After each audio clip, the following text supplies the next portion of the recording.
I'm staying over tonight. Can you make room for all of us? Wait a minute. I already told you. I have plans to go see a play tonight, and it'll be late when I get back. That's why I said we'd all stay here. When her son wasn't home, his mom showed up unexpectedly with 7 friends. I hadn't been told about this visit and I had my own plans, so I tried to say no. But you'll be back soon, right? We'll just leave our stuff here and go out for a while. Could you get dinner ready and set up places for us to sleep? She acted like she didn't care about my situation and acted as if everything was already arranged. To make things worse, I noticed the necklace she was wearing. I had put up with her rude behavior for a long time without saying anything, but this was too much. I can't. I'm leaving for a trip right now. What? You're going on a trip? Who's going with you? My unexpected refusal surprised her. I had finally reached my breaking point after enduring her constant nagging. Please give me back that necklace. It was time for my mother-in-law to face the consequences of her actions. My name is Michelle Gorman, and I'm a 30-year-old housewife. After I got married, I used my experience in administration to become a computer class instructor. My husband, Mike, is busy every day as the president of his father's company. Sometimes he seems lost in thought, but it makes me happy to see him relaxed, especially when we go on our favorite movie dates. I feel better when I'm with you, he often says. I'm glad if I can make his life a little easier. I wish I could offer him advice or suggestions, but I've always found it hard to speak up. Since I was young, I've preferred listening to others rather than talking about myself. My older brother, who's 4 years older than me, has always looked out for me. I used to dislike that about myself, but thanks to Mike's support, I've started to gain some confidence. Mike has an older brother who works as the vice president in their father's company. His wife, Mindy, is around my age, and we get along great. She's focused on her career, reliable, and kind.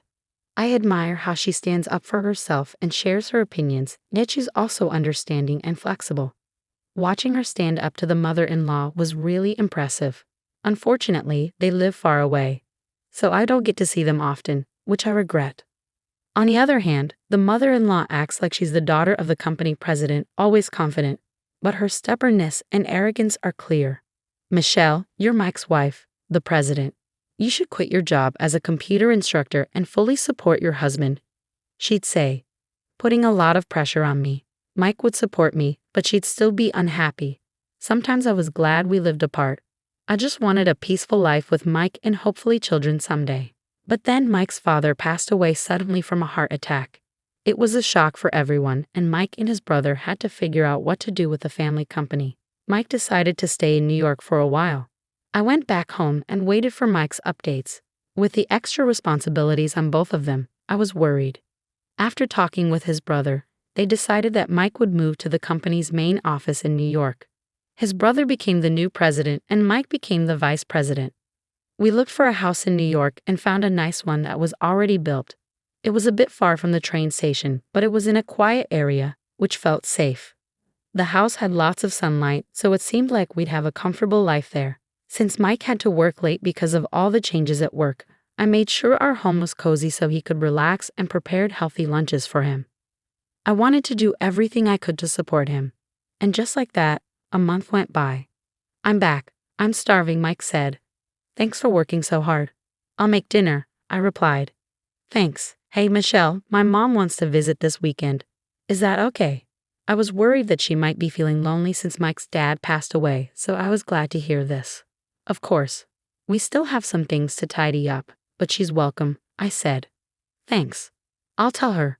Oh, maybe I should ask my brother and his wife to join too, Mike suggested. Yeah, that's a great idea, I replied. It might sound strange, but moving here meant I could see Mindy, my sister-in-law, more often, which was a nice surprise. That weekend, we all got together to talk about what had been happening and share memories of my father-in-law. It's sad that Dad's gone, but I didn't want to stay sad forever, so I started a new hobby, my mother-in-law said with a smile. She always looked elegant, wearing beautiful dresses and nice jewelry. Today, she looked stylish with a light purple scarf that stood out. She seemed to have lost some weight, but she was still firm when giving advice to Mike and his brother about the company. But since my father-in-law passed away, I noticed she was being stricter with me. Michelle, we're running out of drinks. Can you go buy some? She asked. Jessica, I can go get them, Mindy offered. Oh, can you? That would be really helpful, she said, sounding more demanding towards me than she did towards Mindy. I thought maybe she was struggling with the loss of her husband, so I decided to let her comments go for a while and just watch. After dinner, Mike drove everyone home, and the night was over. Since then, my mother-in-law started coming to our house a lot. She started criticizing how I kept the house and complaining about Mindy, and she started going through our fridge without asking, which surprised me. Michelle, Mike is so busy right now. You should pay more attention to the meals you make for him. What if he gets sick too? Yes, I'll be more careful. And there's still trash here. Can't you clean up properly? I'm sorry. It kept going like this. It felt like she was just finding things to criticize about me to pass the time. But whenever Mindy came over, she'd leave quickly, saying she had other things to do. She said it wasn't because she didn't like me, but I felt differently. Maybe she found it easier to boss me around, since I hardly ever argued back, than to do the same to Mindy, who always spoke her mind. I thought about getting a job to spend less time at home.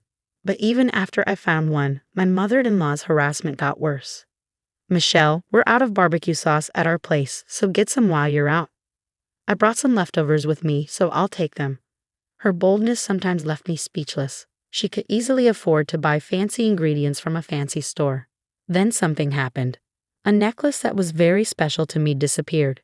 It was a keepsake from my mother, and I always kept it safe on a shelf in my room. The only person who came to mind was my mother-in-law, since she visited often. Even though I didn't want to suspect her, she often looked around our house and probably knew where most things were. Despite searching everywhere, I couldn't find it, so I decided to ask her about it.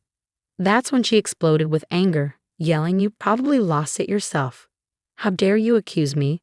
What kind of person are you? I'm sorry, I searched everywhere I could think of, but I couldn't find it. It's a special keepsake from my mother, and it means a lot to me." More than feeling angry about being accused, I was devastated about losing something so precious from my mom, and tears started to fall. I don't care, it's just a necklace. Why don't you just ask Mike to buy you a new one? It's not about getting a new one. I realized she wouldn't understand my feelings. I decided not to talk about it anymore. But then money from my wallet and other things around the house started disappearing. Even though I kept an eye on my mother-in-law, I never saw her take anything. Confused and tired of it all, I talked to Mindy about it. She said my mother-in-law was definitely the main suspect because no one else had access to our home. It made me sad to think that, but there wasn't any solid proof. I couldn't understand why she would do this, especially since she still had lots of money from my father-in-law's inheritance. Seeing how upset I was, Mindy had an idea. Little did I know where it would lead. About 2 weeks after talking to Mindy, I was getting ready for a trip. "I'm heading out, Michelle. Just relax and enjoy your time," Mindy said. "Take care," I replied. Mike and his brother were going on a business trip to meet with a company from another state. Mindy suggested I take a break too and invited me on a short vacation. I've been feeling really drained lately, so the idea of getting away sounded nice. I packed early and left my travel bag by the door, ready to go. Then the doorbell rang. I wondered who it could be, so I checked the video feed and saw my mother-in-law. But she wasn't alone. She had a bunch of friends with her. "Hi, Michelle. I brought some friends. Can you let us in?" Opening the door, I saw my mother-in-law and about 7 of her friends, all carrying big bags. Were they planning to stay here? "We're staying over tonight. Make us feel comfortable." "Excuse me? Didn't I mention it? We're going to see a play nearby tonight, and since it ends late, we decided to stay here," she said casually. This was news to me, especially since my departure time was approaching. "Oh, did I inconvenience you? Jessica told me you were okay with it." I hadn't heard anything like that, and it seemed like she was making up excuses. Feeling more and more frustrated, I responded firmly. "I'm sorry, but I wasn't told about this, and I already have plans." She looked surprised by my answer. "But you'll be back soon, right? We'll just drop our bags and go out for a while. Can you make dinner and set up beds for us?" Ignoring my plans, she seemed to think everything was already arranged. "I can't.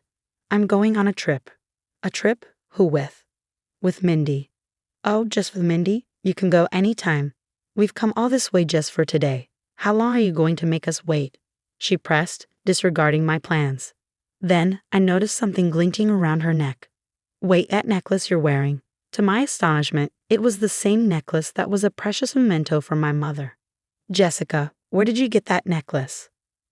Why, it's just one of my collections. Is there a problem? She replied with a smug look. That can't be right. That necklace is rare and limited edition. While I was talking to her, Mindy arrived. I was wondering why you didn't show up at our meeting place and didn't contact me. So this is what was happening. I'm sorry I couldn't get in touch, Mindy. Seeing my expression, Mindy instantly knew something was wrong. What's going on? I got upset because the necklace she's wearing is the same one that belonged to my mother, which recently went missing. Of the one you kept in that box. Mindy said it loudly enough for everyone to hear. Suddenly, my mother-in-law, trying to keep it from her friends, whispered to us. Can you two stop this? It's embarrassing. Do you want to accuse me of theft? Yes, I find it suspicious, Mindy answered firmly. Do you have any proof that I stole it? It's embarrassing to have such unreasonable daughters-in-law. Please don't make a scene in front of my friends. With that, she turned back to her friends with a smile. Well, let's go inside, everyone. As she tried to move inside, I remembered something. The initials. My mother's initials are engraved on the necklace. Jessica, can I have a look, please? Mindy quickly went behind her to check. Enough of this. What's your mother's name? It's Kate Young, so the initials should be Ki.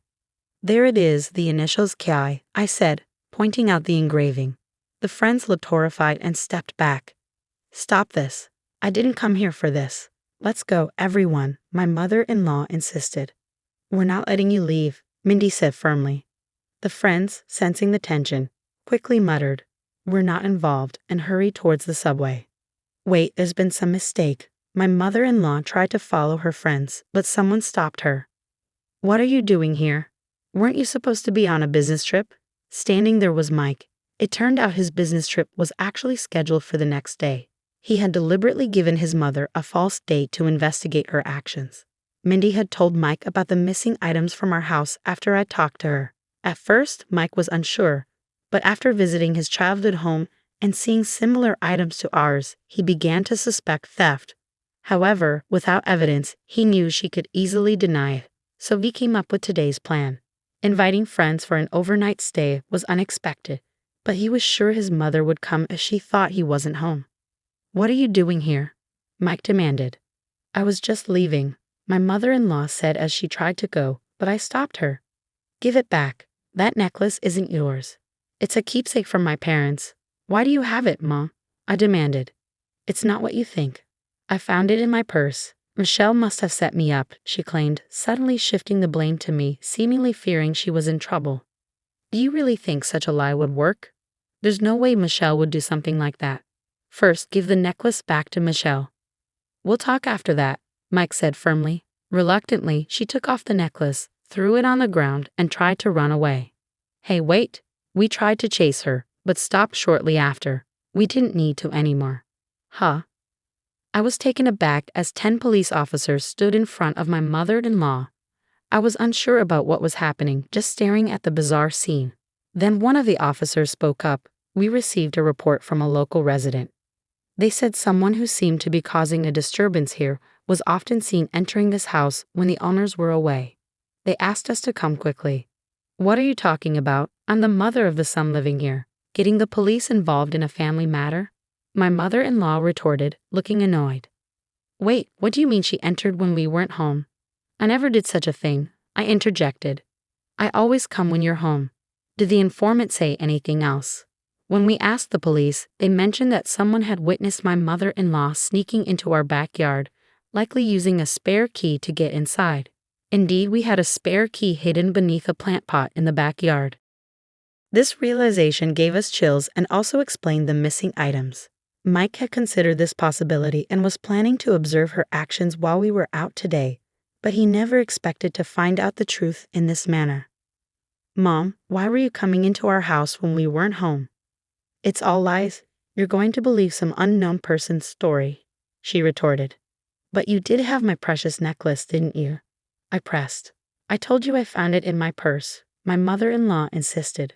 One of the officers stepped in, saying calmly, Let's talk about this at the station.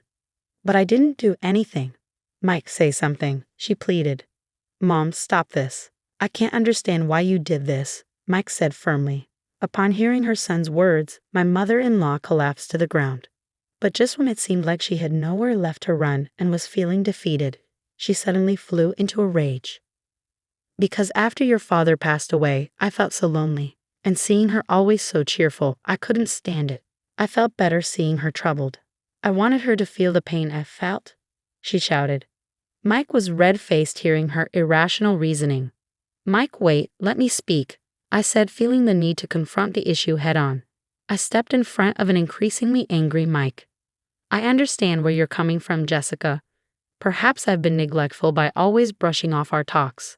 However, stealing is a different matter entirely. Did you want to upset me? Don't be ridiculous, she snapped. Did you find joy in pushing someone to their limits with such a twisted and dirty scheme? Did that fill the void of your loneliness? I asked, trying to understand her actions. Shut up. What do you know about me? She snapped back defensively. If you're feeling down, then tell us. We can't read minds, I said, trying to reason with her. Don't make fun of me. Why would I tell you anything, you worthless daughter-in-law? She lashed out. Mom, Michelle's right, Mike intervened firmly. Seeing that the situation wasn't progressing, the police stepped in, suggesting they move to the station. Are you really going to take me in? I can't believe this, she protested.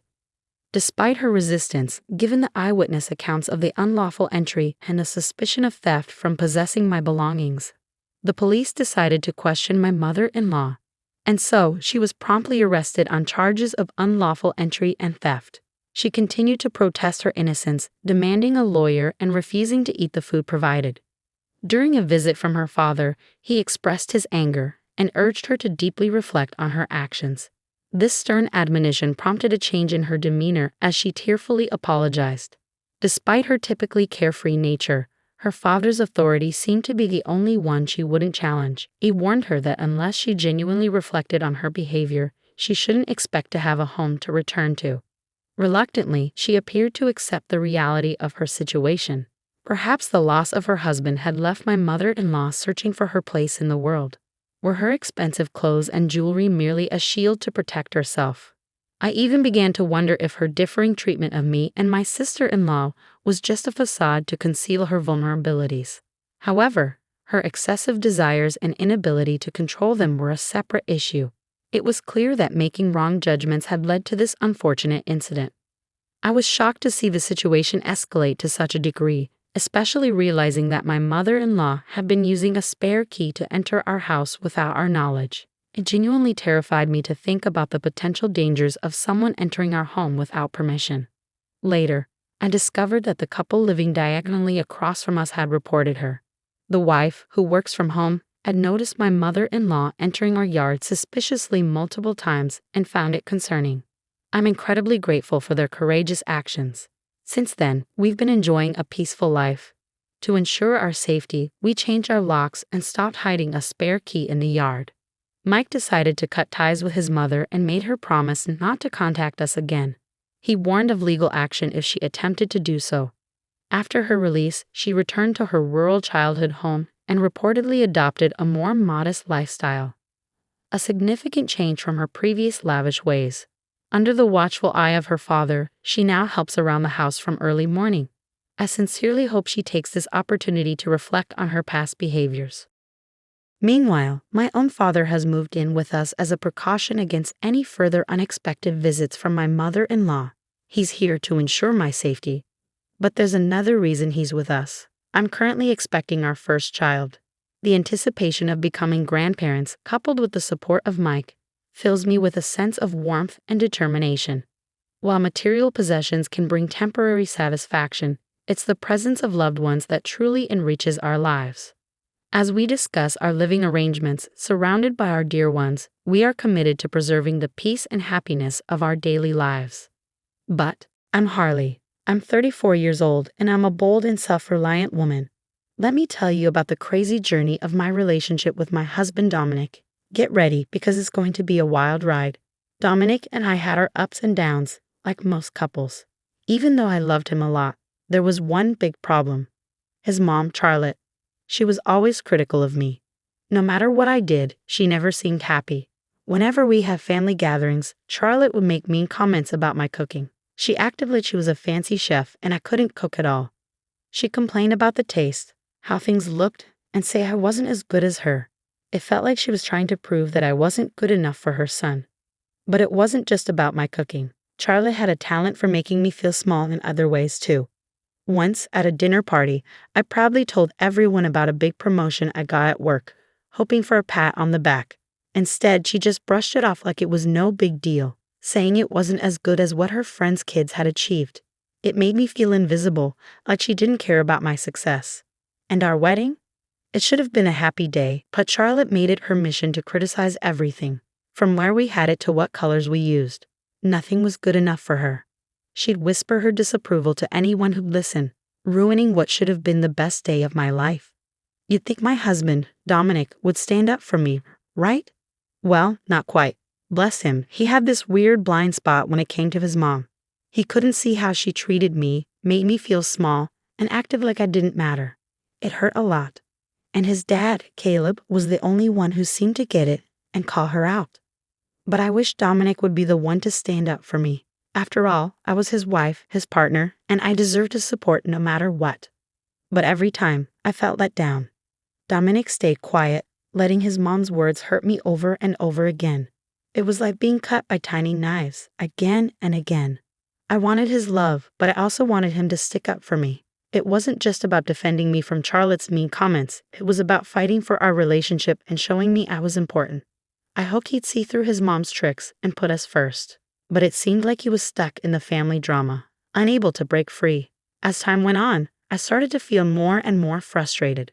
I felt like he didn't care about me or what I needed. It was like we were stuck in a bad cycle that we couldn't get out of. The beginning of the end came when Dominic said he had to go on yet another business trip, this time to Tampa for a week. Another trip? Seriously, Dominic? It's a really important meeting that couldn't wait, babe, he said. But you just got back from another one. Can't someone else do it? And why Tampa all of a sudden? I asked, surprised. He had only just come back from a different business trip, so this sudden one made me wonder. I tried to tell him how I felt, hoping he'd understand, but his answers didn't help much. But I let it go. I'll bake, even though I'm not sure about this. You know, sometimes things just come up unexpectedly in business, I said reluctantly. Yeah, it's just business, okay. Even though I had my doubts, I didn't push it too much, and off he went on this business trip. The first 3 days of Dominic's trip went by, and my suspicions got even stronger. I decided to FaceTime him, like I usually did when he was away, but he kept choosing audio calls instead. Hey, can we do a video chat tonight? Sorry, the hotel Wi-Fi isn't great, so audio calls are better for now. But everything's fine, don't worry. Wi-Fi problems, it seemed too convenient, didn't it? Babe, don't worry about it, Dominic reassured me. But I couldn't help but worry. Sometimes I'd hear a woman's voice in the background, and it made my doubts grow stronger, making me even more uneasy. I felt like Dominic was hiding something, like there was more to this trip than he was letting on. The trust between us was starting to crack, leaving me with a sense of uncertainty that hung over our relationship. Despite my doubts, I stayed quiet and accepted his excuses for those 3 days. It was hard to believe. 3 whole days had gone by, and I still hadn't seen Dominic. Not only did he avoid video calls, but our audio calls kept getting shorter and shorter. I had to find out what was really going on. On the 4th day, I tried to FaceTime Dominic again, hoping to get some answers. But when the call connected, instead of seeing Dominic, it was Charlotte who answered. She was sitting in a beach chair with sunglasses on and a tan. I was shocked. Charlotte, what are you doing there? Where's Dominic? She smirked, looking pleased with herself. Oh, Harley dear, you didn't think he was on a business trip, did you? Honestly, I can't say he needed to go to Tampa to keep this from you, but I suppose that just shows how pushy you can be. I couldn't believe what I was hearing. Dominic had lied to me, and his mother was there, enjoying herself while I was left in the dark. Anger started to bubble up inside me as I realized they had been deceiving me. So you're telling me you both planned this secret vacation without me? Well, yes, she admitted. Why? I demanded. Because I wanted to visit my hometown, and I wanted to do it with my son. Is that so wrong? Charlotte replied. Of course not. But why keep it a secret? Why exclude me? I pressed. Because this trip is just for me and my son, she explained. But I'm his wife. I should have been included. This could have been a chance for us to work out whatever issues you have with me. And I could really use a vacation too, I argued. Well, tough luck. You didn't get one. Sorry, not sorry, Charlotte retorted. I'm going to set aside your childish behavior for a moment to say this. Even if you wanted this special trip without me, it would have been okay. I'm an adult, you can tell me if I'm not invited to something. I can handle it. But here's the thing. We kept it a secret from you because we simply didn't want you to know. It's as simple as that. We didn't care if you wanted to come or if you would have been okay with us going alone. We just didn't want you to know. But your constant calls were annoying, so I decided to just tell you, Charlotte explained. Are you serious, Charlotte? What's gotten into you? Has all that sun fried your brain? I shot back. How dare you insult me like that? You're taking this too far. You're acting like such a drama queen, she retorted. I'm not being dramatic. I have every right to be upset, especially after years of putting up with your nonsense, I responded. Charlotte shrugged, pretending to be innocent. Oh, Harley dear, sometimes it's better not to know everything your husband does. It was just a little secret getaway, just for us, something special. You wouldn't understand the bond we have. A rush of emotions flooded through me, betrayal, anger, and sadness. It was obvious they had planned this together, leaving me out and feeling completely deceived. As I realized the extent of their deceit, I couldn't help but wonder what else they had lied about. How long had these secret trips been happening? Why were they so insistent on keeping me in the dark, and what else were they hiding from me? The trust I had in Dominic was falling apart, and I snapped out of my thoughts when I heard his voice getting closer. Mom, why did you answer the phone? What's going on? Dominic's voice sounded tense. It's time Holly knew the truth. It's been 4 days, his mother replied firmly. Dominic snatched the phone from his mother, his face going pale as he realized the mess he was in. He stared at the screen, knowing he was caught in a lie. Why did you lie about the business trip, Dominic? And the Wi-Fi was fine the past few days, wasn't it? I demanded. I didn't want you to be mad at me, he admitted. Well, of course I'm mad. I thought you were avoiding me. Is it strange that you want to spend time with your mom? Yeah, a bit. But Dominic, you haven't been standing up for me, and I've been feeling distant from you already. If you wanted mom-son time, you could have just said so. Even if I was upset about not being invited, it would have been better than feeling like this, I argued. Anger surged through me as Dominic tried to explain himself. It was clear he hadn't thought about how his actions would affect me. Dominic, I wouldn't have been upset if you had just been honest with me. It's not about the trip itself. It's about you keeping it a secret. That's what bothers me. I mean, I thought you were cheating on me, for crying out loud. What? No way? Dominic exclaimed. Yeah, well, when I heard women's voices in the background of your calls, I started to wonder, I said bitterly. I have a special bond with my mom. Sometimes we just need to get away, Dominic tried to explain. In Tampa of all places, you both hate Tampa. And what about Gertrude? Weren't we supposed to visit her? I questioned. So this secret was just between you two? What about your dad? Did he know? I pressed. I can't talk right now. I hope this trip was worth it, because when you come back, I'm not sure you'll still have a wife, I said firmly. Holly, please wait, Dominic pleaded. But I couldn't wait. I ended the call and ignored all of Dominic's attempts to reach me. I paced back and forth in my room, trying to make sense of it all. Why would he hide something so simple from me? One thing about me, when you lie about small things, I start to wonder what big things you're hiding. It was strange to think of Dominic spending time with his mom on this secret trip. Honestly, I would have preferred if he was cheating on me. I was frustrated with my distant and secretive husband and his difficult mother. I knew what I had to do. I needed to talk to someone who would understand. I picked up my phone and called my father-in-law, hoping he could offer some clarity and support. Hey, it's Holly. I need to talk to you about something important. I poured my heart out, sharing every detail of the deception that had tainted my marriage. Anger, sadness, and betrayal swirled inside me as I recounted Dominic's lies. From his fake business trip to his desperate attempts to keep me in the dark. His betrayal cut deep. But what hurt even more was Charlotte's involvement. I described how she seemed to enjoy keeping me ignorant, relishing the power she had over me. The weight of their deceit felt suffocating, and as I spoke, I could sense Caleb's shock and hurt in his responses. Caleb's voice turned serious, matching the gravity of my words. What? I had no idea about any of this. I'm so sorry you had to find out like this. As soon as I found out, I called you.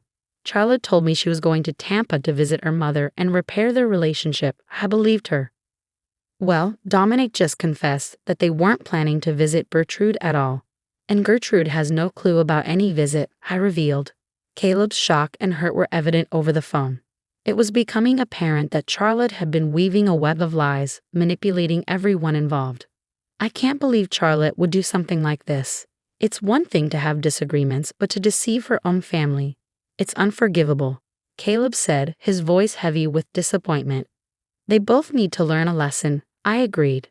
That's a brilliant idea.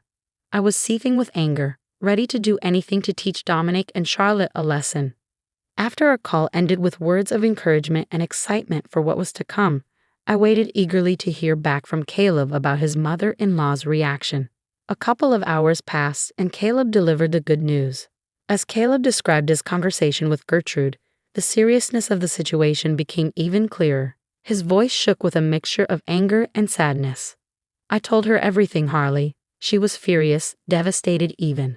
She couldn't believe her own daughter would deceive everyone like this, Caleb explained. She deserves to know the truth, Caleb. Charlotte has been treating us horribly for too long, I replied. Gertrude has decided to take action, Harley. She's planning to teach Charlotte a lesson she won't forget. She's fed up with Charlotte's behavior and wants to show her what real rudeness looks like. I hope you don't mind me asking, but what exactly is the issue between Charlotte and Gertrude? Well, Harley, I'm sure you'll find it ironic, but Charlotte always claimed her mother was very rude and cruel to her. They've had a rocky relationship since Charlotte ran away at 16, being in and out of touch for years. It's very toxic, but after talking to Gertrude for the past hour, I'm starting to think Charlotte was the problem all along. It's crazy. I've been married to Shaw for all these years, and you and Dom have only been married for 3. Yet you've managed to uncover more family secrets in this short time. I should have been more curious. I should have stood up more. How could you have known, Caleb? Don't be hard on yourself, please. You were just being a good husband, trusting what your wife told you. And you stood up more than your son. That means something. Thanks, Harley, for everything. I'm glad I could help, even though it's unfortunate it came to this, I remarked. Yeah, I guess so, but I'm looking forward to Gertrude showing them how tough she can be, Caleb responded. The next day arrived and the fallout from our revelations began. Dominic, unable to grasp the seriousness of the situation, called me in frustration, his words filled with irritation. Holly, what did you do? What do you mean? Don't play dumb with me. Gertrude is here, and nobody else knows we're in town except you. She said she came because she heard we were here. I'm glad she knows the truth. Everyone deserves to know, after all your sneaking around. How could you do this, Harley? Dominic's voice was filled with frustration. In the background, I heard some commotion, likely from 2 female voices. One sounded much older, which I assumed was Gertrude unleashing her anger. Dominic, maybe it's time Charlotte faces the consequences of her actions. She needs to understand what it feels like to be deceived, I replied firmly. Suddenly, I heard Charlotte's voice. You ungrateful little rat. How dare you expose us like this? As I listened, I couldn't help but chuckle softly, though there was bitterness in my laughter. Before I could respond, I heard another voice, stern and authoritative. Don't you dare speak to that young lady like that. I've had enough of your insolence. You've been telling everyone how rude and nasty I was to you, huh? When all I did was care for you and help you out of trouble. You were such a problem child, lying about everything and being nasty to everyone. And I see that lifestyle has followed you into adulthood. We haven't seen or talked to each other since you left, and this is how you want to act. Do you think I'm rude and nasty? Just wait, I'll show you rude and nasty. I heard things breaking like a glass or a vase, and it made me a bit fearful as the shouting continued. I couldn't imagine how scared Dominic must have been, but I realized that this was the consequence of his actions. He was an adult, responsible for his choices. I was done making excuses for them. They were getting what they deserved, and I was glad to hear it unfold. For the next few days, Dominic kept asking for my forgiveness because his grandmother was driving him crazy. Each time he called, I reminded him that this was his fault. Meanwhile, Charlotte and Gertrude continued arguing back and forth. I was surprised they didn't get kicked out of the hotel they were staying in. As their 7-day trip came to an end, Dominic revealed something even more shocking. "Holly, please, you need to talk to Gertrude. I tried talking to Dad, but he's still upset with my mom and me," Dominic pleaded. "Slow down, what's going on?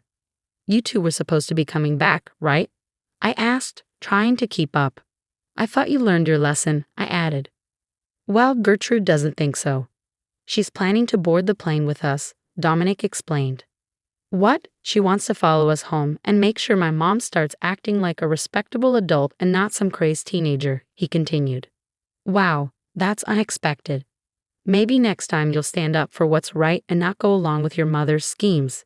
"See you when you get here," I replied. "Harley, I regret everything. Haven't you punished us enough?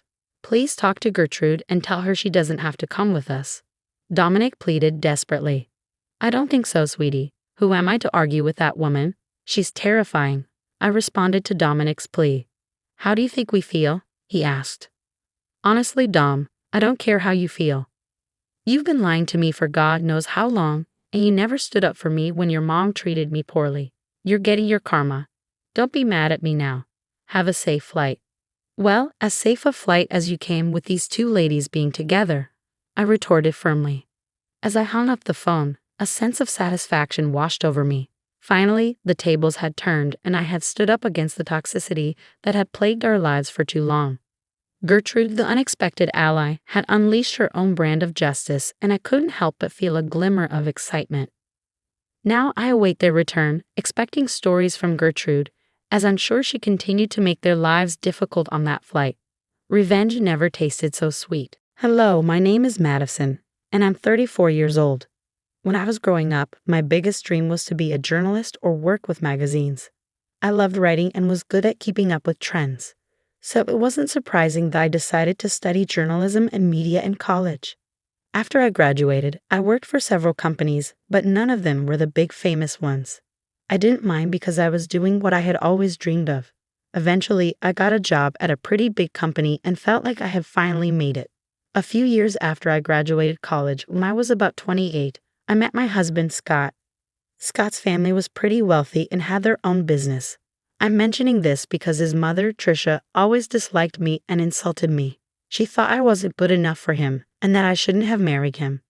Scott and I dated for about 3 years before we decided to get married. As I mentioned, Scott's mom, Tricia, didn't like me. She always put me down and made fun of me for working at a magazine and having a journalism degree. At first, her behavior really hurt me because no one should be treated like that. But for some reason, Tricia thought it was okay to treat me that way. Scott always defended me against his mother. His dad, Fred, also stood up for me whenever he heard Tricia's remarks. I was thankful for both of them. As time went on, I started to get used to Tricia's insults. Scott even suggested that we limit contact with her. But I didn't agree. Scott worked with his dad, and if he stopped talking to his mom, it could make things awkward for Fred. Fred was a wonderful person, and I didn't want to put him in a tough spot. I also didn't want Scott to cut off his family because of me. I learned to deal with it mostly because we only saw Tricia twice a month at most. But things changed when Fred had to go overseas for a business project. Tricia didn't want to be alone, so Scott and I agreed to let her stay with us until Fred returned. I had a bad feeling about it, but I believed that family should always come first. Living with Tricia was really tough. She constantly nitpicked and criticized everything I did, and the insults never seemed to stop. But I could handle all of that as long as she didn't actually harm me. However, everything changed during one week that turned out to be really difficult. I had a major presentation coming up at work. We were redesigning a section of our magazine, and I was responsible for making it great. This presentation was crucial because it would determine if I got a promotion, but Tricia didn't understand why it was so important. I don't think knowing would have changed her opinion of me anyway. Since Tricia was staying with us, she saw how stressed I was about it. The night before my big presentation, I was talking to Scott about how nervous I felt when she overheard us.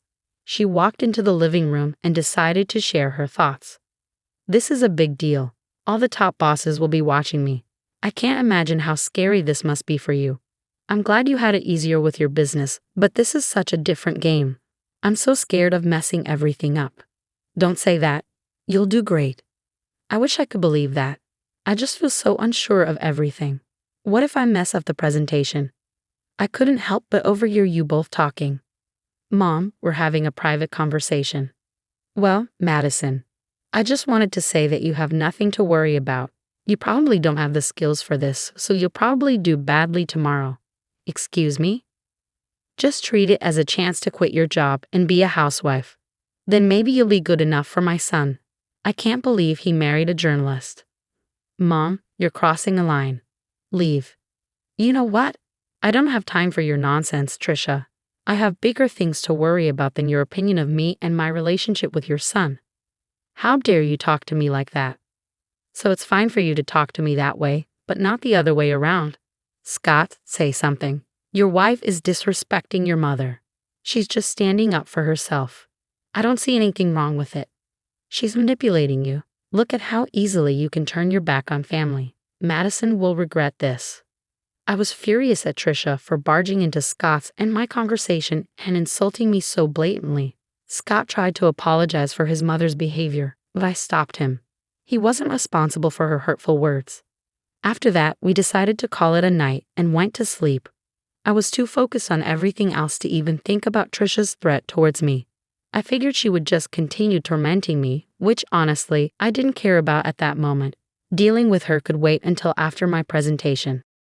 The next day, I hurried into work with my laptop, ready for my presentation. But when I opened it, I realized something was terribly wrong. All the files on my desktop were gone, and my laptop had been reset. I started to panic. I had emailed the presentation to myself, so I tried to calm down. But when I logged into my email, I saw that all my emails were deleted, even from the trash. My heart sank and tears filled my eyes. I felt an overwhelming fear. I had to explain everything to my boss, who was not happy. He yelled at me for a while before telling me not to bother with the presentation because he had someone else do it in case I messed up. I knew then that any chance for me to advance in the company was gone. I couldn't believe this was happening. I rushed home in tears. Scott hadn't left for work yet, and when he saw me, he took the day off to be with me. He held me as I cried, and when I calmed down a bit, he asked me what happened. What's wrong, honey? Did the presentation not go well? There was no presentation, at least not one that I gave. Huh? What do you mean? You put so much effort into preparing for it. You hardly slept those past few days because you were working so hard. I know, but when I got there, I opened my laptop and found out that everything had been deleted. What? How did that happen? I don't know. It was really embarrassing and humiliating to have to explain it to my boss. Wait, did you not back it up somewhere else? Yeah, I emailed it to myself, but even my inbox and trash were emptied. Oh my God, I'm so sorry this happened. What did your boss say? He yelled at me a lot, called me unprofessional and lazy. He had someone else do the presentation. But you still have your job, right? Yeah, but I'm stuck in this position. I can't move up or get promoted. I'm done here. Don't worry, honey. You'll find a better job. I'll be here for you through it all. Just keep working here until you're ready to leave. Yeah, I'll give my notice now. I can't believe I worked so hard for this, and just when I was close, it slipped away. I felt really down after that. I take pride in doing well on my projects, so what happened was really tough for me. It was traumatic, to say the least. I wasn't given any more important work at my job. I held off on quitting, but after another week, I knew it was time. I handed in my notice and waited for my time to be up. Through it all, Trisha seemed strangely happy. She saw me crying once and made remarks about how she knew I would fail. At first, I was mad at her. But then I started thinking about her behavior. Maybe she was happy because she thought I would finally become a housewife. Or maybe she was happy because she had something to do with my career falling apart. I can't quite explain it, but I had this gut feeling that Trisha had something to do with my laptop troubles. I wanted to talk to Scott about it, but I needed evidence first. So I decided to set up a hidden camera in the office to catch Trisha in the act. I ordered a camera disguised as a smoke detector and installed it on the ceiling. I connected it to my phone and got ready to implement my plan. The next step was to somehow let Trisha know about my upcoming presentation. That wasn't too hard. I just paced around the office looking worried. Scott was still at work, unaware of what I was doing. Trisha noticed my anxious behavior and asked what was going on. What's wrong? Are you stressed about another project? I need to tell someone. Since you asked, I've been given another chance to present my work, and it could lead to a raise. Oh, really? Yeah, and I'm really nervous because this is my last chance to get things right, and I have to do it well. Why aren't you telling Scott? Is it because you're embarrassed about your job? No, it's because I don't want to disappoint him again. Just keep it between us, okay? I'm not promising anything, but it'll be interesting to see what happens tomorrow. Why do you always want me to fail? I just think you'd be better off as a housewife. It's less embarrassing than what you're doing now. I don't have time for this, and I don't care what you think. Please leave me alone so I can practice my presentation before Scott gets home. Trisha left, but not before giving my laptop a look and smirking at me. I had a feeling something was up. I stayed in the office a little longer, only leaving when Scott came home. Trisha didn't mention my presentation, but she kept smirking at me during dinner. After we went to bed, I checked the footage from the hidden camera on my phone, keeping an eye out for any movement. Scott and I watched a few episodes of our favorite TV series as usual. There wasn't any action until midnight when Trisha entered the office. I quickly showed Scott what was happening on my phone. He seemed puzzled at first, but then he saw Trisha messing with my laptop until it shut off and restarted. Scott looked at me shocked. I explained what I had done, and he was furious with Trisha. Trisha was still in the office, snooping through my files. Scott got up and stormed into the office. He flung the door open, and Trisha looked startled when she saw him. Scott tried to stay calm and asked her what she was doing. What are you doing in here, Mom? Oh, nothing. Really? Then why is Madison's laptop still open? Are you accusing me of going through her stuff? I think you did more than that, Mom. Firstly, I came in here because I thought this room needed tidying up. And secondly, you know your wife isn't forgetful. She wouldn't leave her laptop open. You wanted to clean the office at midnight, and don't talk about Madison like that. Don't talk to me like that. I'm still your mother. Yeah, my mother who loves to hurt and sabotage my wife. What are you saying? We caught you on camera resetting Madison's laptop. You were spying on me? No, we just wanted to make sure that what happened to Madison wouldn't happen again. That's disgusting. How could you film me without my consent? I didn't put cameras in your room. I put one in my office, and you went in there without my permission. And even if it was wrong, it's nothing compared to what you did to Madison. I want you out of our house tomorrow. But I'll be all alone, Trisha protested. I don't care. I don't want to talk to you. The next morning, Trisha tried to delay things by helping with breakfast and washing dishes, but Scott wasn't having it. As soon as she finished, Scott came down with her bags and told her he'd packed for her and ordered her an Uber. Trisha pleaded with him to let her stay, even crying, which was unusual for her as she usually made others cry. Scott ignored her and went to our room. Trisha turned to me and started yelling, blaming me for setting her up. I told her if anyone should be yelling, it's me. She's lucky I haven't shared the footage with her friends and family. If they knew what she did to me, she'd lose them all. That shut her up pretty quickly. After Trisha left, I felt a weight lifted off my shoulders. Though I was still upset about my job situation, I knew I could bounce back and do even better. Scott was my biggest support throughout everything. Once my notice period ended, I took some time off to rest and figure out my next steps. Over the next few months, I took courses in different areas of my field. I knew if I focused on a specific niche and found the right job, I could achieve a lot more. I didn't want to expose Trisha, but after years of her putting me down, I wanted to show her what I was capable of. I wanted to reach heights even she hadn't seen. With Scott's help, I got recommendations in various places. Being wealthy also meant having many connections, which was a huge advantage. With my experience and Scott's support, I landed the role of chief editor at a major magazine known worldwide. The work was tough, but it was worth it. Somewhere along the journey to becoming chief editor, I forgot about my desire to show Trisha what I was capable of. In fact, we hadn't had any contact with her during those months. I knew Scott still spoke with his father because they worked together, but Scott hadn't heard much from or about his mother. His father, Fred, said she was upset with us about something but wouldn't say what. At least Trisha took my warning seriously, but I knew I'd have to see her eventually, And it turned out my company was throwing a huge party with lots of big names invited, including Trisha and Fred. Scott and I dressed our best because, for the first time, we were both important figures. When we arrived, Trisha and Fred spotted us and waved us over. We greeted them, and Trisha gave me a once-over before smirking. "Look at you trying to fit in," she sneered. "Trisha, ignore her, Madison. You look lovely, as always," Fred said kindly. "Thanks, Fred. How have you been?" "Yeah, how's unemployment treating you?" Trisha interjected. "Wait, you're unemployed?" Fred asked, surprised. "Oh yeah, she messed up at her job, and they let her go. I've always said she's not good enough for our son." "Look at her, she can't even keep a job," Trisha mocked. "That's enough, Mom," Scott said sternly.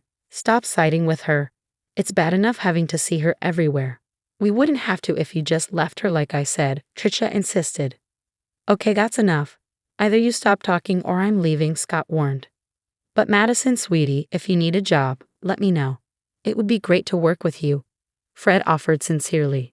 "That's really kind of you, Fred, but I can't accept the offer," I replied. "Of course not.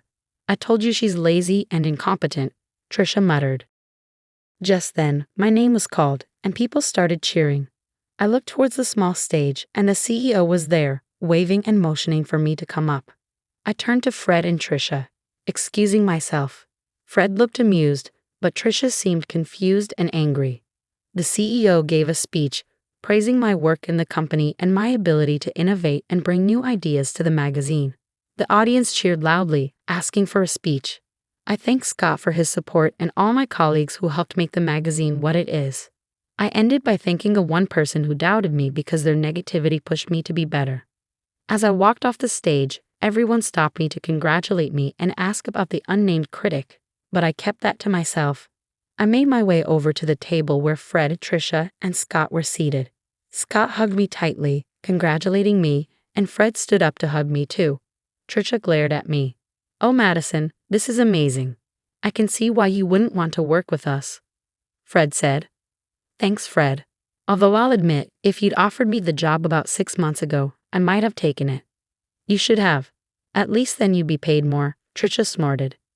"Paid more? I could never put a price on this," Fred replied. "Right. She's not worth all that money," Trisha scoffed. "No, I mean I couldn't match what she's earning right now." "What do you mean?" Trisha asked, confused. "Do you want me to tell her, Madison? It might come off as boasting if I say it," Fred offered. "Madison makes at least 5 times more than I do in her current position," Fred revealed. "Here. How? Oh yeah, she must be making way more than Scott or I could ever imagine," Trisha exclaimed. "That can't be right. You must be mistaken," Trisha insisted. "He's not mistaken, Mom. I really did mean it when I thanked you. You've been nothing but a bully to me, and I hope seeing me more successful than anyone in your family stings. Anyway, I have other people to talk to. Excuse us, Trisha. Fred, feel free to join us anytime."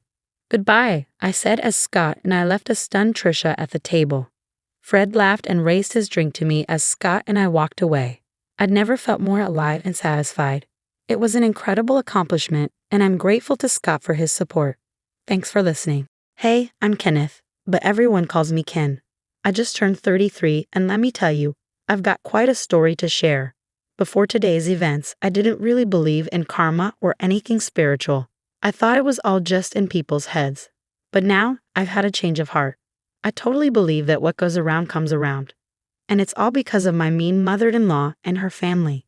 Well, except for my amazing wife, she's the exception. Despite growing up around all that negativity, she's still a wonderful person. Now let me tell you about the crazy stuff that happened on a sunny Wednesday morning in my house. Hey, could you come down here real quick? What's up, honey? I need to ask you something, and please, please don't say no. My wife gave me those adorable puppy dog eyes, and honestly, who could resist that? She explained how her mom, Georgina, was coming to town and needed a place to stay. I knew what she was getting at, and I quickly said no. But babe, it's just for the weekend. Can't you handle having a sweet old lady around for a couple of days? Let me tell you, that lady was anything but sweet. She was like pure evil, I kid you not. Dealing with her was like living in a horror movie. I often wonder how my wife turned out so kind despite having such a nightmare for a mother.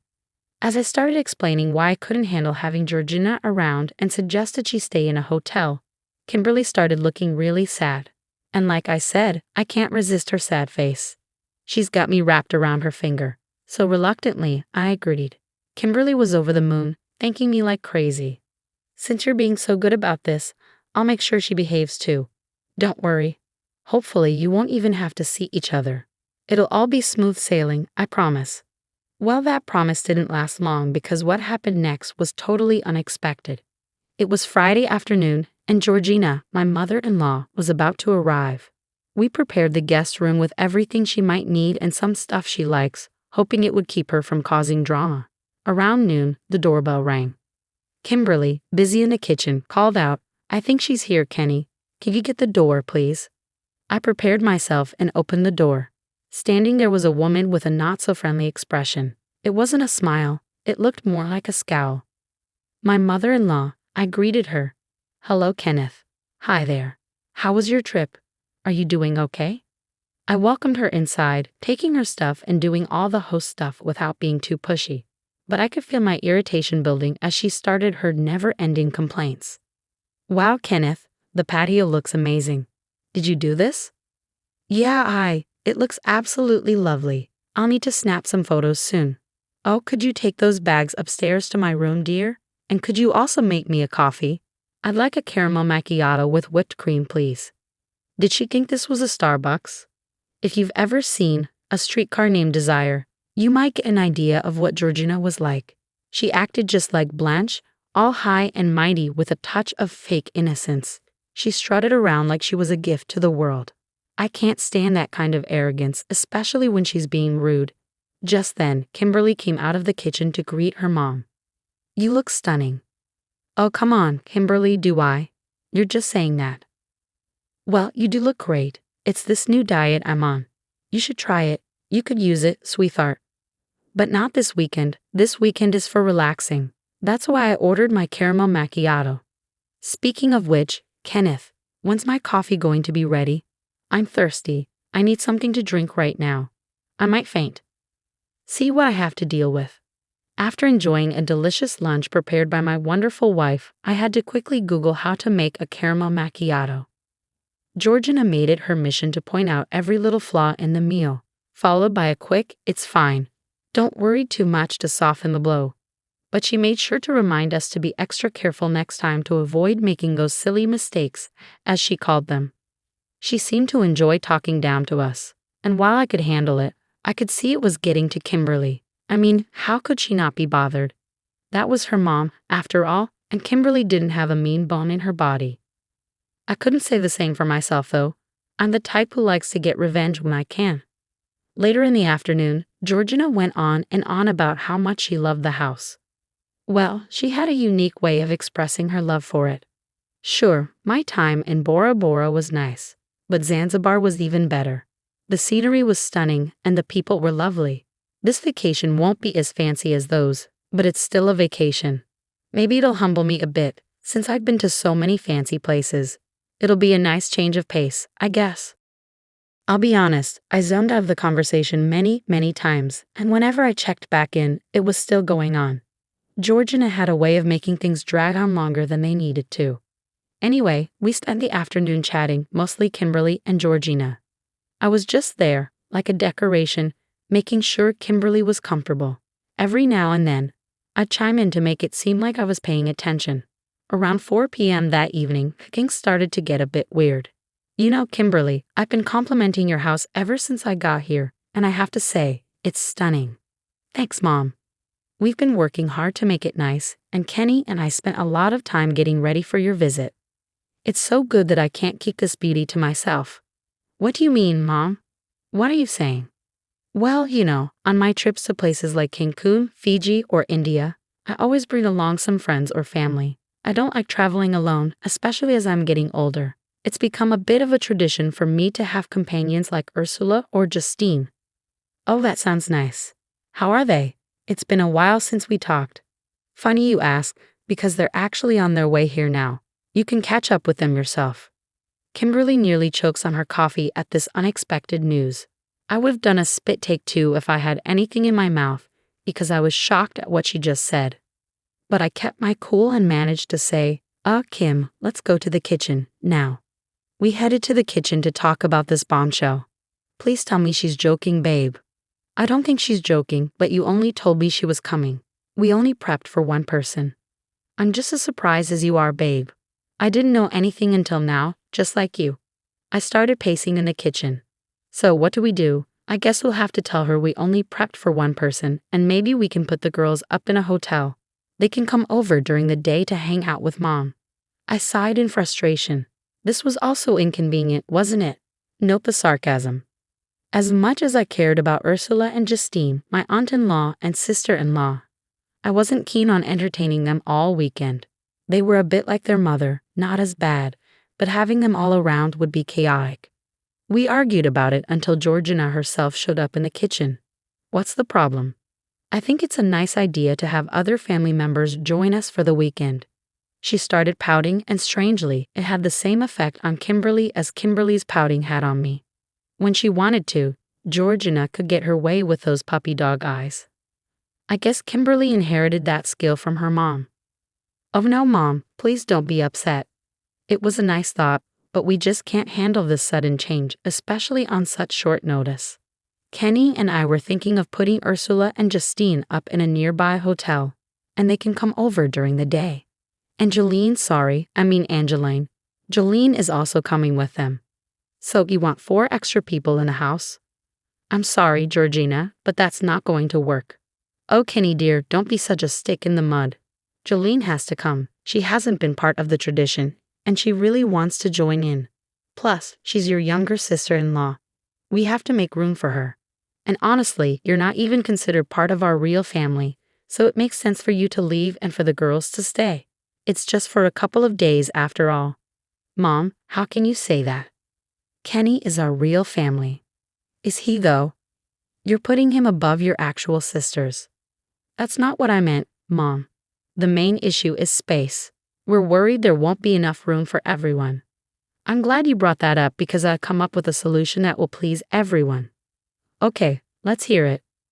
Okay, so here's my idea. Ursula and I can share the bed in the guest room since it's big enough, and Jolene can sleep in Kimberly's bed. There was silence. I was completely lost. I looked at my wife, and she seemed just as confused. Finally, I asked, so you want 3 people to sleep in one bed? That's uncomfortable and inappropriate, don't you think? Yeah, Mom, we're adults now. It's not appropriate for me, my husband, and my sister to share a bed. Aha, I knew you'd say that, which is why I think it's best if Kenneth doesn't stay here during this time. Again, silence. At that moment, I think she finally lost it. So you want me to leave my own house? Kenny dear, don't call me that.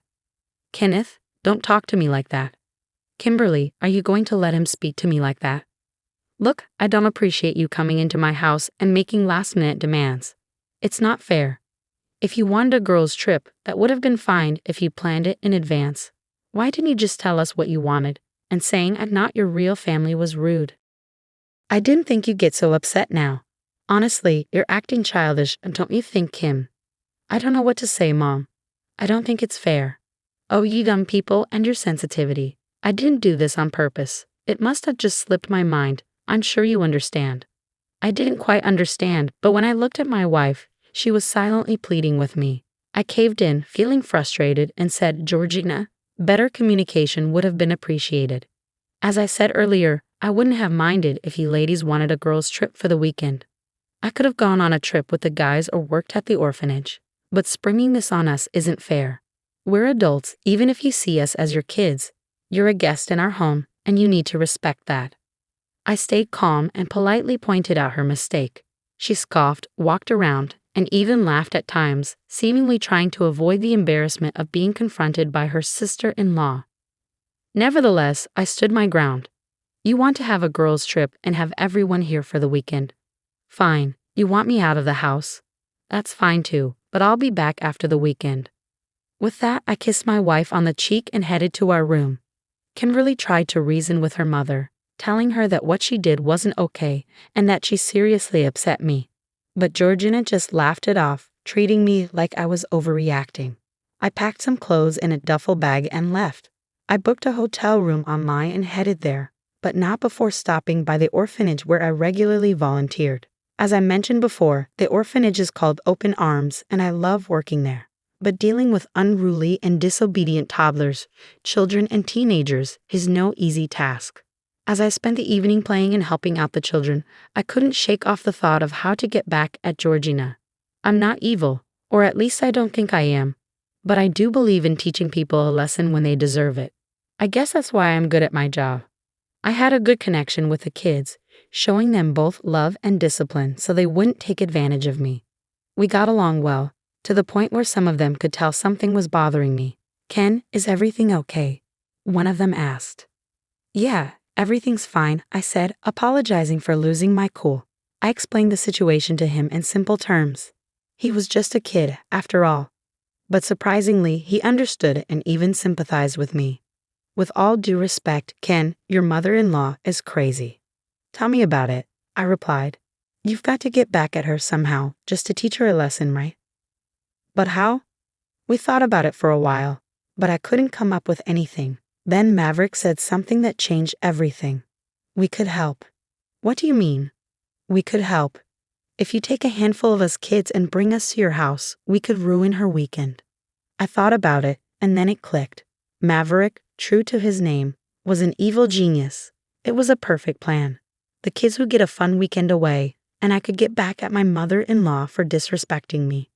We made plans like two evil geniuses plotting world domination and waited until the next day to put our revenge into action. The next day, Saturday, went like this. Kimberly answered the doorbell and was surprised to see Maverick and a few other kids. "Why, hello, Kimberly, Kenny." "Oh, Maverick, hello, how are you?" Then she noticed the other kids and looked confused. "What's going on, babe?" "Oh, nothing. I thought I'd bring the kids along to join in Georgina's lovely vacation," I said as I walked into the room, followed by 5 kids aged 6 to 10. They were known as the rowdiest bunch, but they could be sweet when they wanted to be. It was when they felt disrespected that they'd let loose. I promised them ice cream if they caused chaos. "Hello, Kenneth, how are you?" "Oh, who are these lovely children?" "Good morning, Georgina. I hope you're all well. I see the rest of the gang made it. Hey, Kenneth, how are you?" "I'm well, thank you." "Who are these kids?" "Oh, these children. They're from the orphanage." "Yes, we can see that. But why are they here?" "Good question. Maverick, would you like to answer that?" "Well, Ken told us about the lovely vacation you were having in his home. And we've never been on a vacation, so he invited us over to join in."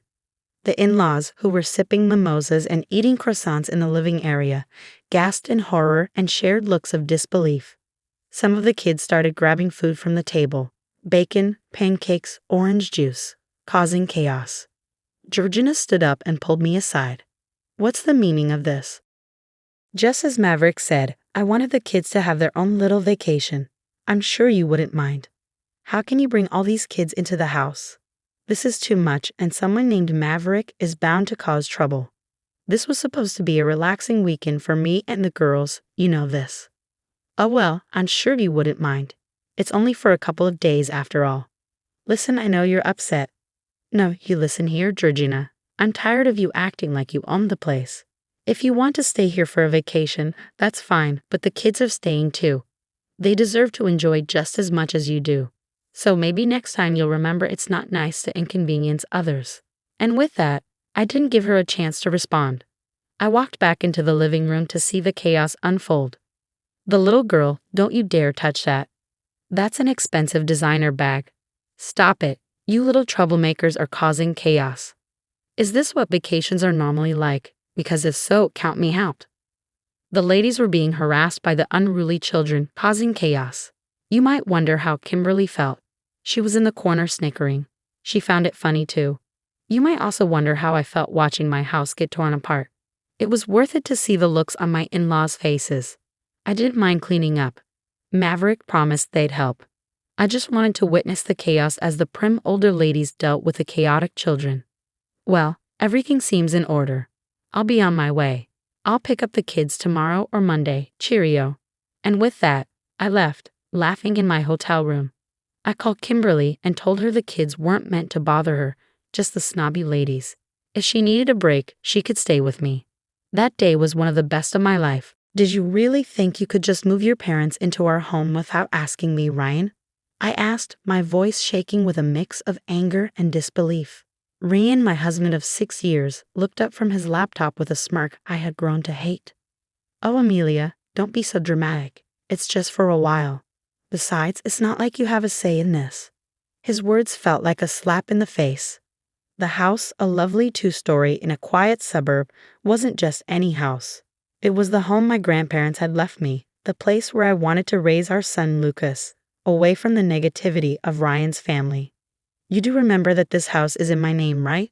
I shot back, my hands clenched into fists at my sides. Ryan's smug look faded, replaced by a hint of uncertainty. Our 2-year-old son Lucas wandered into the room, oblivious to the tension. I forced a smile for him. As he reached up to me with his chubby hands, I picked him up and kissed his forehead, trying to calm down. I'm not okay with this, Ryan. Your parents have never respected me or our space. Why now? I asked, trying to keep my voice steady. Ryan shrugged, his indifference making me even more frustrated. Their family, Amelia. You wouldn't understand. Family. The word echoed in my mind mockingly. My own family, who ran a small but beloved coffee shop in town, had always been my safe haven. They were nothing like Ryan's controlling, overbearing parents. The doorbell rang, interrupting our standoff. Through the peephole, I saw them, Ryan's parents, suitcases in tow, ready to invade our life. My heart sank. Fine, Ryan, let them in. But this isn't over, I said angrily, handing Lucas to him before opening the door. Amelia, darling, cooed Ryan's mother as she swept past me without a second glance. His father followed, a stern man who'd barely acknowledged me since our wedding day. As they made themselves comfortable in my living room, I felt a familiar sense of intrusion. This was just the beginning, I realized.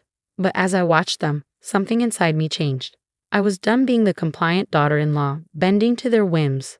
I retreated to the kitchen, my mind racing. This was my home, my sanctuary, and I was ready to fight for it. The following days became a blur of unwanted changes. Ryan's mother, Elaine, had a knack for making herself overly present, which felt suffocating. She rearranged my kitchen, criticized my parenting, and acted as if our home belonged to her. Lucas shouldn't be eating that, Amelia. It's not healthy, Elaine scolded one morning as I prepared Lucas's breakfast. I held back a sharp reply, feeling her judgment like a slap. He's fine, Elaine. It's just cereal. She sighed, shaking her head. In our house, we believe in a proper diet. You really should learn. Her remarks felt like tiny jabs, wearing down my patience. Ryan, as usual, was no help, lost in his work and unaware of the growing tension. One evening, as I was putting Lucas to bed, Elaine barged into his room. He's still not sleeping through the night. You must be doing something wrong. Her words felt like a slap, making me doubt my abilities as a mother. I'm doing my best, I snapped back, unable to hide my frustration. Elaine's eyes narrowed. Clearly, your best isn't good enough. Maybe if you had a real job and some structure in your life. Anger surged through me. This is my house, Elaine. You're a guest here, remember that. Her laugh was cold. Oh dear, Ryan never mentioned how delusional you are. This is his house too, and as his mother, I have every right to be here. The next day, I reached my limit. I found Elaine in Lucas's room, going through his drawers. What do you think you're doing? I demanded, my voice shaking with anger. I'm just organizing. This room is a mess, she replied, not even bothering to look at me. That's it. I want you out of my house now, I exclaimed, feeling a mix of fury and desperation. Elaine turned to face me, her expression one of mock surprise. Your house? Oh, sweetie, you're just the wife. This is Ryan's house too, and he wants us here. I stormed out of the room, my mind swirling with thoughts, Ryan's betrayal, Elaine's intrusion, and how they ignored my feelings. It was too much. I was tired of being pushed around, tired of my home being invaded by people who didn't respect me. That night, as I lay in bed, a plan started forming in my mind. I was going to take back control of my life, my home, and my son's future. Ryan and his parents had crossed the line, and it was time for them to realize I wouldn't be their doormat anymore. The fight was just beginning, and I was ready. A few days later, Ryan dropped a bombshell during an already tense dinner. My parents need to stay with us longer. Their house is undergoing renovations, he said casually, as if it were no big deal. I felt my anger rise. Longer? Ryan, we never talked about them staying here in the first place. He shrugged, avoiding my eyes. It's just for a few more weeks. What's the problem? The problem? Your mother treats me like I don't belong in my own home. I snapped, frustration boiling over. Elaine, overhearing us, chimed in with her usual condescending tone. Amelia, you're overreacting. We're family. You should be more understanding. That night, sleep escaped me. Their words kept replaying in my mind, fueling a growing determination. I wasn't going to let them control me anymore. It was time to take a stand. The next morning, I called my brother Alex, who had always been there for me. They're taking over my life, Alex. I can't handle it anymore. I confessed, holding back tears. Alex's voice was strong and supportive. Amelia, you have to stand up for yourself. Don't let them push you around. It's your house, your rules. His words gave me the courage I needed. I decided to talk to Ryan, but this time, I would be prepared. I gathered evidence of Elaine's bossy behavior, the rearranged kitchen, the disrupted routines, her constant rude comments. The day of confrontation came. I waited until Elaine and Ryan were in the living room. We need to talk. Now, I declared, my voice steady despite the turmoil inside me. Ryan looked up, taken aback by my tone. What's going on, Amelia? It's about your parents, Ryan. Their constant interference, their disrespect for my boundaries. It stops today, I declared, holding up my list of complaints. Elaine scoffed. This is ridiculous. We're just trying to be helpful. Helpful? By undermining me all the time, by treating me like I don't matter in my own home. I shot back, my frustration boiling over. Ryan squirmed. Amelia, they're my parents. We can't just ask them to leave. No, Ryan. They're guests in my home, and they've stayed too long. Either they go, or I do with Lucas, I stated firmly, my determination clear. The room fell silent, my words hanging in the air. I saw Ryan's realization, but it was Elaine who spoke first. You wouldn't dare, she spat, her mask slipping. Try me. I won't regret standing up for myself, I retorted, my voice filled with determination. That night, Ryan's parents packed their bags. As they left, Elaine shot me a hateful look. You'll regret this, Amelia, she warned. But as the door closed behind them, I felt a weight lift off my shoulders. It was the first step in taking back control of my life, and I was prepared for whatever challenges lay ahead. The days after Elaine and her husband left were strangely quiet. Ryan's attitude towards me became cold and distant, our interactions minimal and strained. Yet, I found comfort in the peace of my home and the joyful laughter of Lucas. One evening, as Lucas played with his toys, Ryan announced, I have to go on a business trip. I'll be gone for a few weeks. His tone was indifferent, as if our troubled relationship had taken a backseat to his work. Fine, I replied sharply, barely able to hide my relief at the thought of his absence. After Ryan left, the atmosphere in the house shifted, feeling liberating. I started undoing the changes Elaine had made, each adjustment feeling like a small victory. But the real turning point came when I stumbled upon a series of emails on Ryan's laptop, left carelessly open. They revealed an affair, a betrayal that cut deeper than any of his mother's snide remarks. Anger, hurt, and a sense of betrayal swirled inside me. I knew it was time for Ryan to face the consequences. I began planning my next moves meticulously, each step aimed at making Ryan and his family answer for their deceit and manipulation. First, I secured my financial and legal position. I contacted a lawyer, explained my situation, and started the divorce proceedings. Then I focused on the house, a symbol of my grandparents' legacy and my independence. I reached out to a real estate agent. I want to sell the house quickly and quietly, I told her. She was surprised but could sense the urgency in my voice. Are you sure about this, Amelia? Selling the house is a big step, she warned.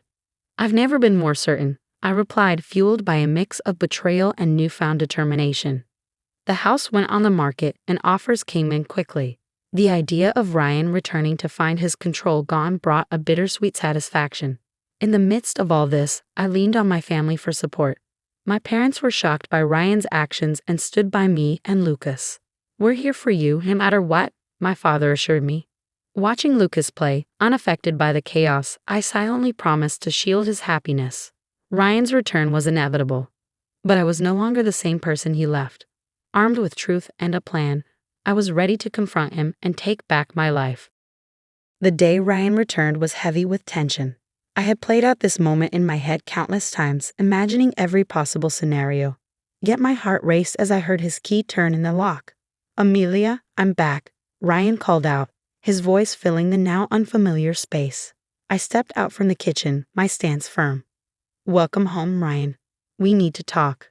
He glanced around, noticing the changes I'd made. "What's going on? The house looks different." I didn't falter. "I sold the house, Ryan. It's no longer ours." Disbelief washed over his face. "You did what?" "You can't just sell our house without telling me." "It's my house, Ryan. And after what I found out, I don't think you get a say anymore," I said, my voice steady but tinged with simmering anger. He scoffed, trying to regain control. "What are you talking about?" "The affair, Ryan. I know everything," I revealed, watching as his facade crumbled. His attempt to deny it was feeble and short-lived. "Amelia, it's not what you think." "I think it's exactly what it looks like. You betrayed me, our family," I retorted, the hurt clear in my voice. Ryan's expression shifted from shock to anger. "You're overreacting. We can fix this." "There's no we anymore, Ryan. I filed for divorce," I declared, handing him the papers. The ensuing conversation was a blur of accusations and denials. But I stood my ground. The man I married was gone, replaced by a stranger driven by selfish desires. As he stormed out, vowing to contest the divorce, I felt a mix of freedom and apprehension. I had taken the first step toward a new life, but the fight was far from over. In the following weeks, our situation became public. Ryan's once imposing parents were now entangled in their son's mess.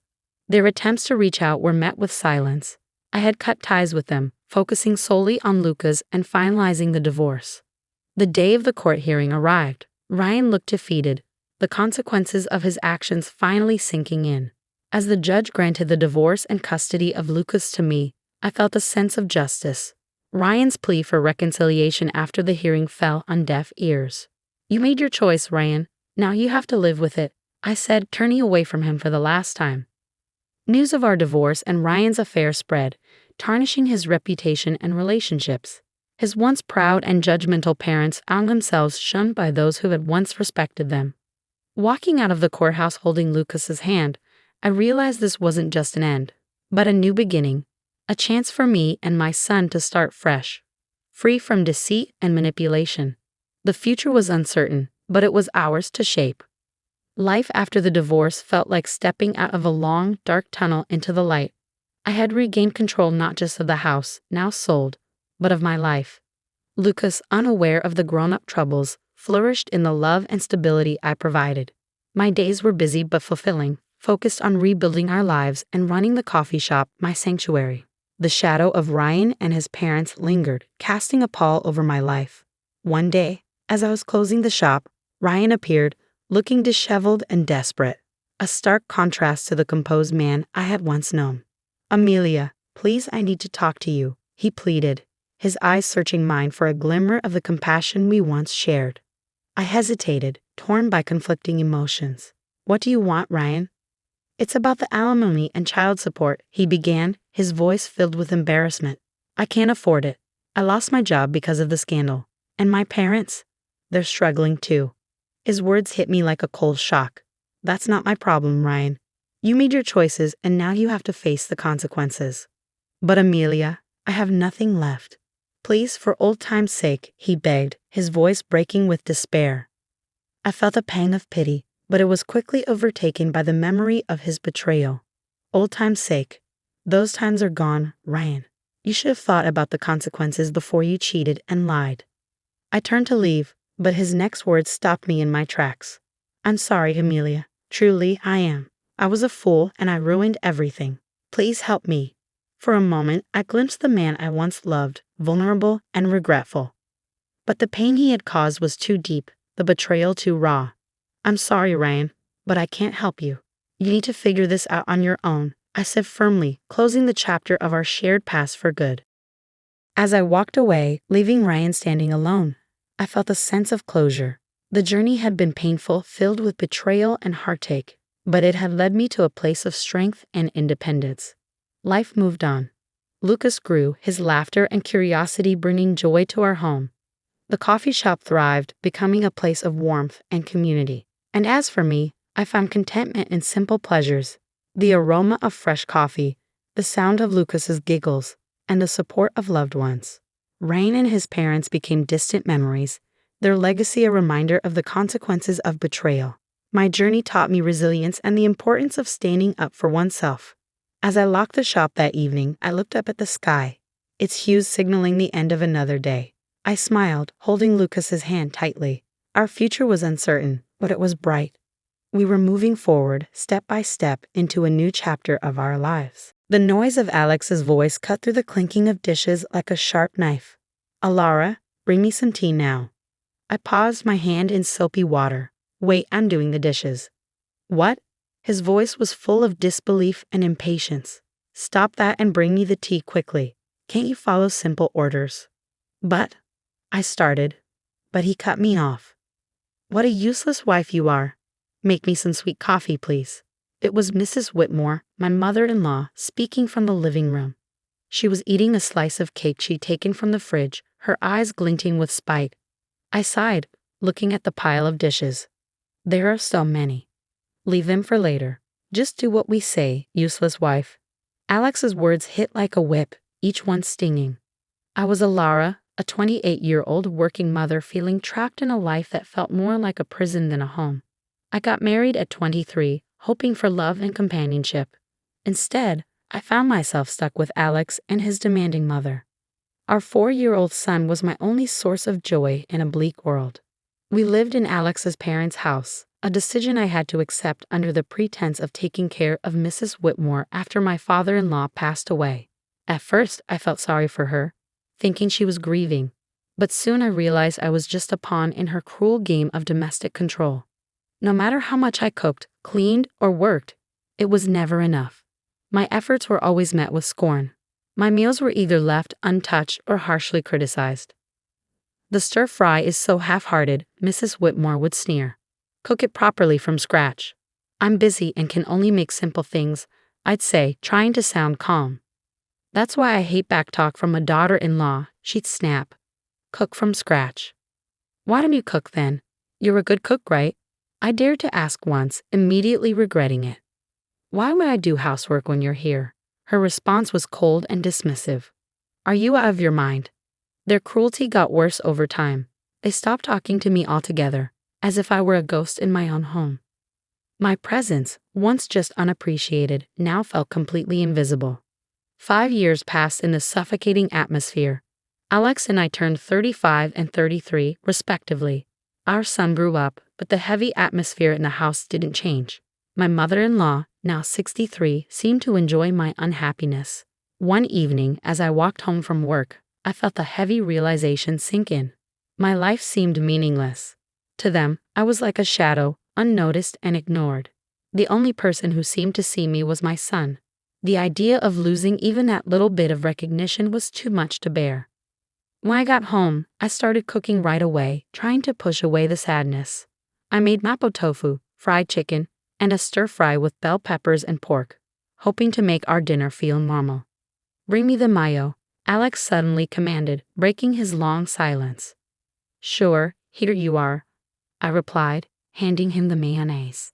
His first words to me in ages weren't thankful or conversational, just another command. It was too much, the final straw. I couldn't tolerate it anymore. The evening got worse when Mrs. Whitmore said, "Clean the toilet." "What? Right now?" I couldn't believe it. "Yes, right now," she insisted, her voice full of bitterness. I couldn't hold back my frustration. "Don't say such things while we're eating. It's disgusting, just like your heart," she hissed, and our argument quickly escalated, with Alex joining in, demanding. I apologized to his mother, but stood my ground for the first time in years. The conflict reached its peak, and I made a decision. I needed to get out of this toxic situation, for my son's sake as well as my own. I went to my room determined. I downloaded divorce papers, filled them out, and handed them to Alex. He was shocked, but I felt nothing but determination. I'm filing these, I said firmly. As I faced my husband's surprised expression, I realized I had finally stepped out of the shadows. It was time to take control of my life. In the days after I declared my intention to divorce, there were a lot of angry looks and hurtful words, but in the middle of it all, I felt a strange sense of freedom. One evening, as I served dinner, Mrs. Whitmore looked at the meal with disgust. "You call this food? Even a child cooks better." I held back my frustration, focusing on my son's smile. "Eat up, sweetheart. I made your favorite tonight." Alex jumped in, sarcastic. "Oh, now suddenly you're the perfect mother, huh? What a joke." I could feel anger rising, but I stayed calm. "I'm just trying to make a nice dinner for our son." Mrs. Whitmore scoffed. "Don't act like you're better than us. You're just a nuisance in this house." The tension at the table was thick. Alex's insults kept coming. "So, Alara, have you even thought about how you'll manage after the divorce? You can barely handle running a household, let alone your own life." I looked him in the eye. "I've been supporting this family for years. I'm not worried about taking care of myself and our son." His smirk faded slightly, a hint of unease crossing his face. Mrs. Whitmore quickly stepped in. "Don't be ridiculous. You rely on us more than we rely on you." The conversation shifted to money, a topic they usually avoided. "You know, without my paycheck, this household would struggle," I said, more to myself than to them. Mrs. Whitmore scoffed. "We'll manage. We don't need your charity." But Alex's silence said it all. He knew the truth. Without my income, they would be in trouble. In the following days, their behavior became more unpredictable. Mrs. Whitmore would switch between trying to persuade me to stay and hurling insults when I resisted. Alex, meanwhile, seemed lost, his confident demeanor fading as the reality of his financial reliance on me sank in. One afternoon, I overheard a conversation between them that sent shivers down my spine. "Leaving her is not an option," Alex whispered angrily. "We rely on her money." Mrs. Whitmore's response was chillingly calculated. "Don't fret, I have a plan. We'll make her life so miserable she won't even think about leaving." Hearing their true intentions shocked me. They didn't care about me or our son. It was all about control and money. That night, lying in bed, a plan began to form. If they wanted a fight, they would get one, but not with arguments. I would hit them where it hurt most, their pride and their wallets. The next morning, I set my plan in motion. I contacted a lawyer, a sharp, no-nonsense woman. "I want a divorce, and I want to ensure they don't get more than they deserve," I told her. She nodded firmly. "We'll make sure of that. You've been the main provider, right? We'll use that." With each passing day, my determination only grew stronger. I started keeping records of everything, the insults, the financial tricks, even the smallest annoyances. It was time to make them face the music. They needed to see the consequences of their actions. As I gathered evidence, I felt a sense of strength. For the first time in years, I felt like I had control over my life. The shadows of disrespect were fading away, and in their place, a new beginning was emerging. As the divorce process started, the tension at home grew worse. But with each passing day, my fear faded, replaced by determination. One evening, Mrs. Whitmore tried a different approach. "Alara dear, why don't we forget all this unpleasantness? You know we're family," she said, but her words were dripping with insincerity. I held her gaze steady. "Family doesn't treat each other the way you've treated me." Alex, who had been silent, scoffed. "Oh, now you're the victim. You're not as innocent as you act." I felt anger rising, but I stayed calm. "I'm not pretending anything, Alex. I'm just not willing to be your punching bag anymore." The conversation shifted to money, as it often did. "You think you can just take our son and go? How will you support him?" Alex challenged. I smiled confidently. "I've been supporting this family for years. I'll manage." Mrs. Whitmore's sneer twisted into her face. "You're nothing without us. You'll come begging to return." But their words didn't affect me anymore. I knew my value and the truth. The next day, I met with my lawyer again. She outlined the plan clearly. "We'll expose their financial dependence on you. It'll be crucial in the custody battle and dividing assets." I nodded, feeling validated. The law was backing me, and I was ready to stand up for myself. At home, the tension reached its peak. Mrs. Whitmore's attempts to undermine me became more desperate. "You think you're clever," she spat one evening, "but you're just abandoning your family." I looked her straight in the eye. No, I'm finally standing up for myself. Alex joined in, his voice full of anger. You'll regret this. You can't survive without me. But I wasn't afraid of his threats anymore. As days passed, I prepared for the court battle. I gathered financial documents, recorded their hurtful words, and collected evidence of their neglect. One afternoon, as I sorted through my papers, my son came to me. Mom, are we going to be okay? His voice was small and uncertain. I pulled him close, feeling a surge of protectiveness. Yes, sweetheart, we're going to be just fine. We're leaving this place and starting a new happy life. Just you and me. His arms tightened around me, and in that moment, I knew I was doing the right thing. I was fighting for my son's future, not just for myself. The day of the court hearing approached, bringing a sense of impending freedom. I was ready to confront Alex and Mrs. Whitmore, to put an end to their control and abuse. I was ready to take back my life and give my son the peace and happiness he deserved. It was time for justice, and I was determined to see it through. The day of the court hearing arrived, a day I had been dreading yet eagerly awaiting.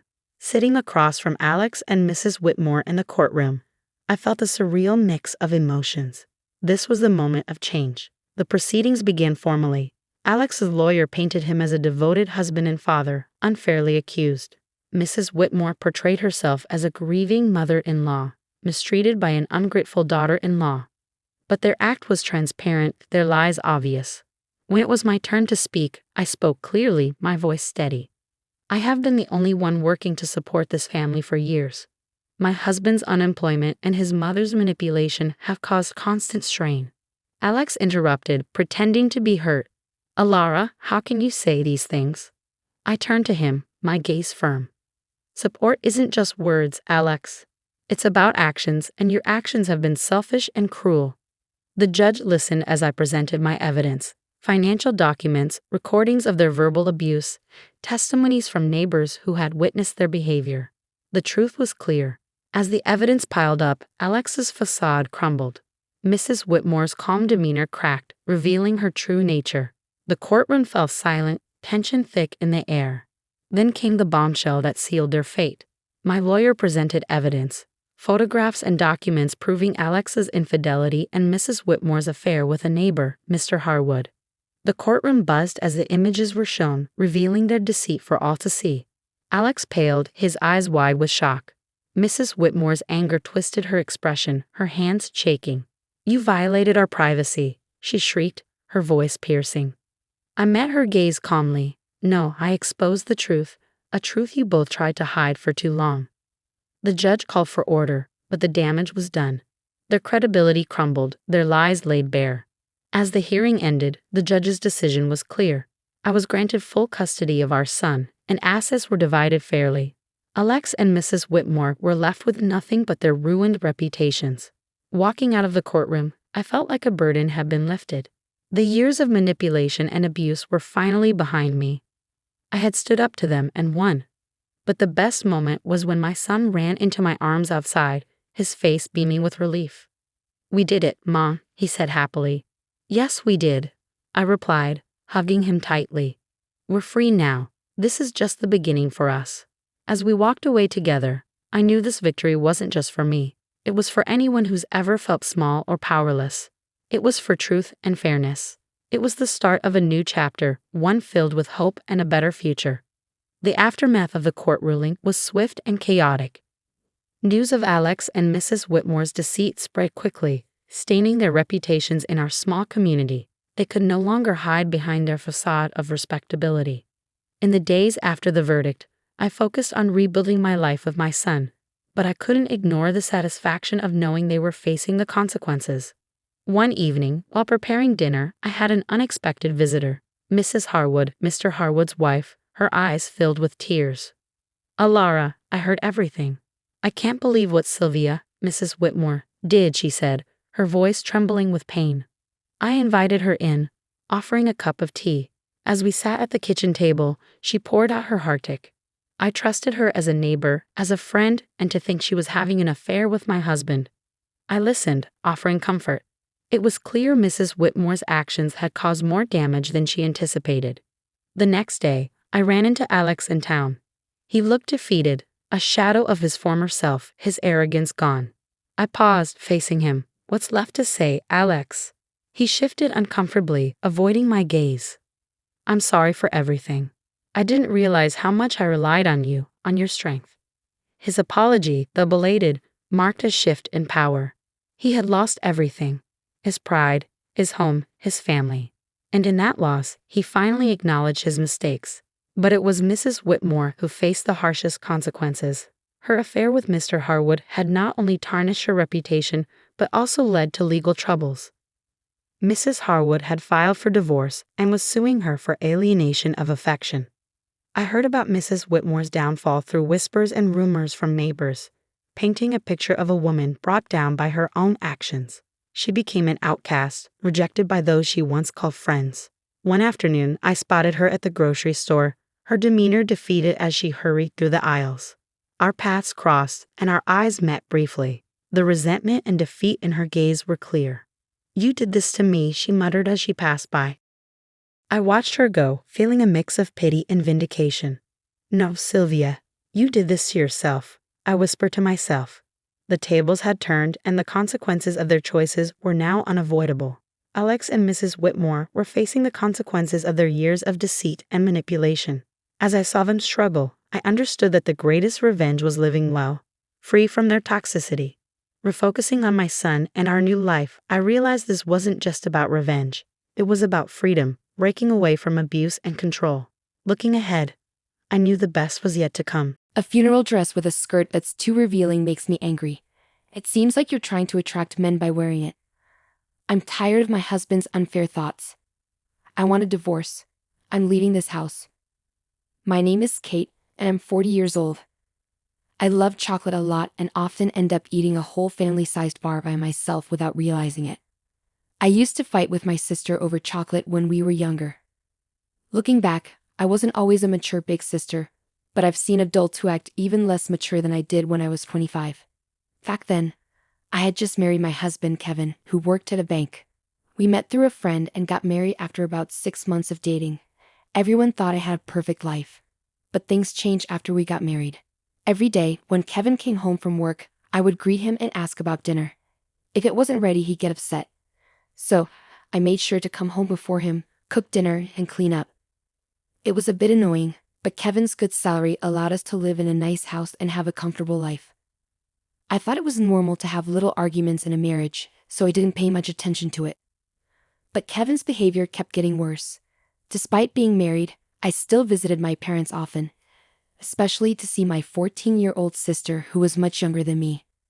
Since our parents worked a lot, I felt like I raised her most of the time. It wasn't because my parents ignored her, but because I loved her so much and wanted to take care of her. My sister was often sick and had to stay in the hospital. Sometimes the doctors would say she might not make it through the night. Thinking about losing her made me love her even more. That's why even after I got married, I continued to visit my sister when she was out of school. But my husband didn't like it. He would say things like, "Who is more important, me or your sister? When a woman gets married, she should focus on her husband's family. My mother never acted like this. You're not doing your duty as a wife." He'd go on like this for almost an hour. None of my friends were married at the time, so when I talked to a senior coworker about my husband, she said, "It's your responsibility. When you're married, you have to prioritize your husband." I thought that's how it was supposed to be. Looking back, I realized I was naive. But even then, I couldn't imagine not seeing my sister. My sister's health was getting worse, and she was in the hospital again, only allowed short visits in a sterile room. It's natural for a family to want to be together in times like these. Sometimes, I'd even take a day off from work to go see her, and I started going to the hospital even on days when my husband was off. But my husband strongly disagreed with this. One day, out of the blue, he invited his mother, my mother-in-law, over to our house. With her there, he confronted me. "What are you even thinking? I work hard to take care of our home, and you can't even do that properly. You're just hopeless. I've told you so many times not to wear skirts, yet you still do. It's inappropriate for a married woman to wear a skirt. What's the problem with me wearing the clothes I like? And this dress was chosen by my sister. I can't just give up on it." See, there you go again, always bringing up your sister Kate. You should be caring more about me. After all, who do you think supports you? Hey, I work too. You can't just claim you're the only one providing. This argument isn't getting us anywhere. Listen, I've already called your workplace and told them you're quitting. You should be thankful. From now on, your focus will be on taking care of the house. What are you talking about? You can't make decisions like this without asking me first. I'm not going to listen to you. Starting today, you're going to live with my mom. Maybe then you'll learn how to be a proper wife. I don't understand what's gotten into you. You're acting irrationally. Shut up. The angry husband smashed a glass on the floor and continued to throw things around in his rage. Seeing the broken glass made me truly scared of my husband for the first time. I regretted marrying him, wondering how I ended up with someone like him. Later, I tried to cancel my resignation with my company, but they told me not to cause any trouble.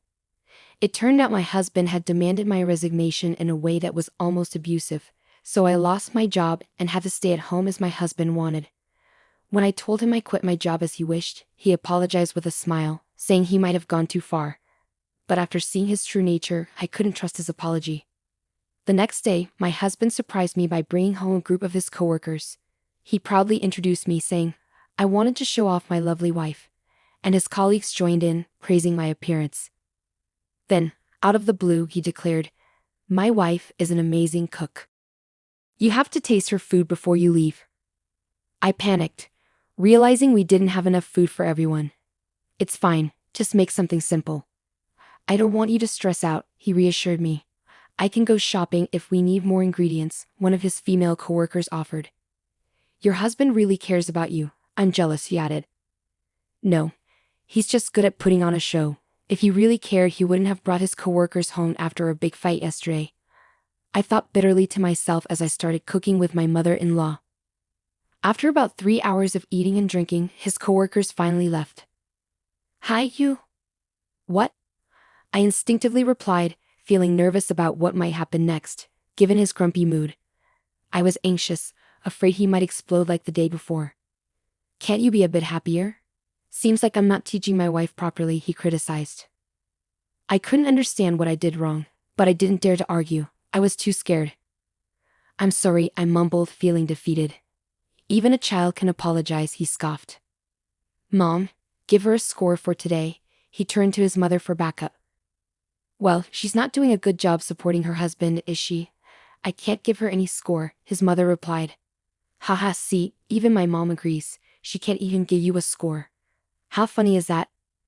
My husband laughed and lightly tapped me. "And about the meal, I tasted a bit. But didn't Kevin find it unsatisfactory?" he continued. "That's right, Mom. Keep it coming. And what about her clothes?" "There were men among the colleagues, but she's showing too much skin. What do you think?" "As a woman, it's indecent to expose your collarbone. She should cover it with a scarf or turtleneck," he added. Whose fault is it that his colleagues suddenly invaded our house and I had to cook without even having time to change my clothes? I retorted. "It's Kevin's," I concluded. I couldn't understand why I was constantly being criticized so harshly. She really is something, isn't she? Despite my efforts to teach her every day, she just doesn't seem to learn. "Maybe she's just not very smart," my husband remarked. "No doubt about it," his mother agreed. That day, I endured a lecture for nearly 2 hours. By the time I finally got a chance to take a bath and go to sleep, it was almost 4 a.m. I had to wake up soon to prepare my husband's lunchbox, so I decided to skip sleep altogether. Despite everything, my husband continued to try to teach me a lesson, especially when I kept visiting my younger sister.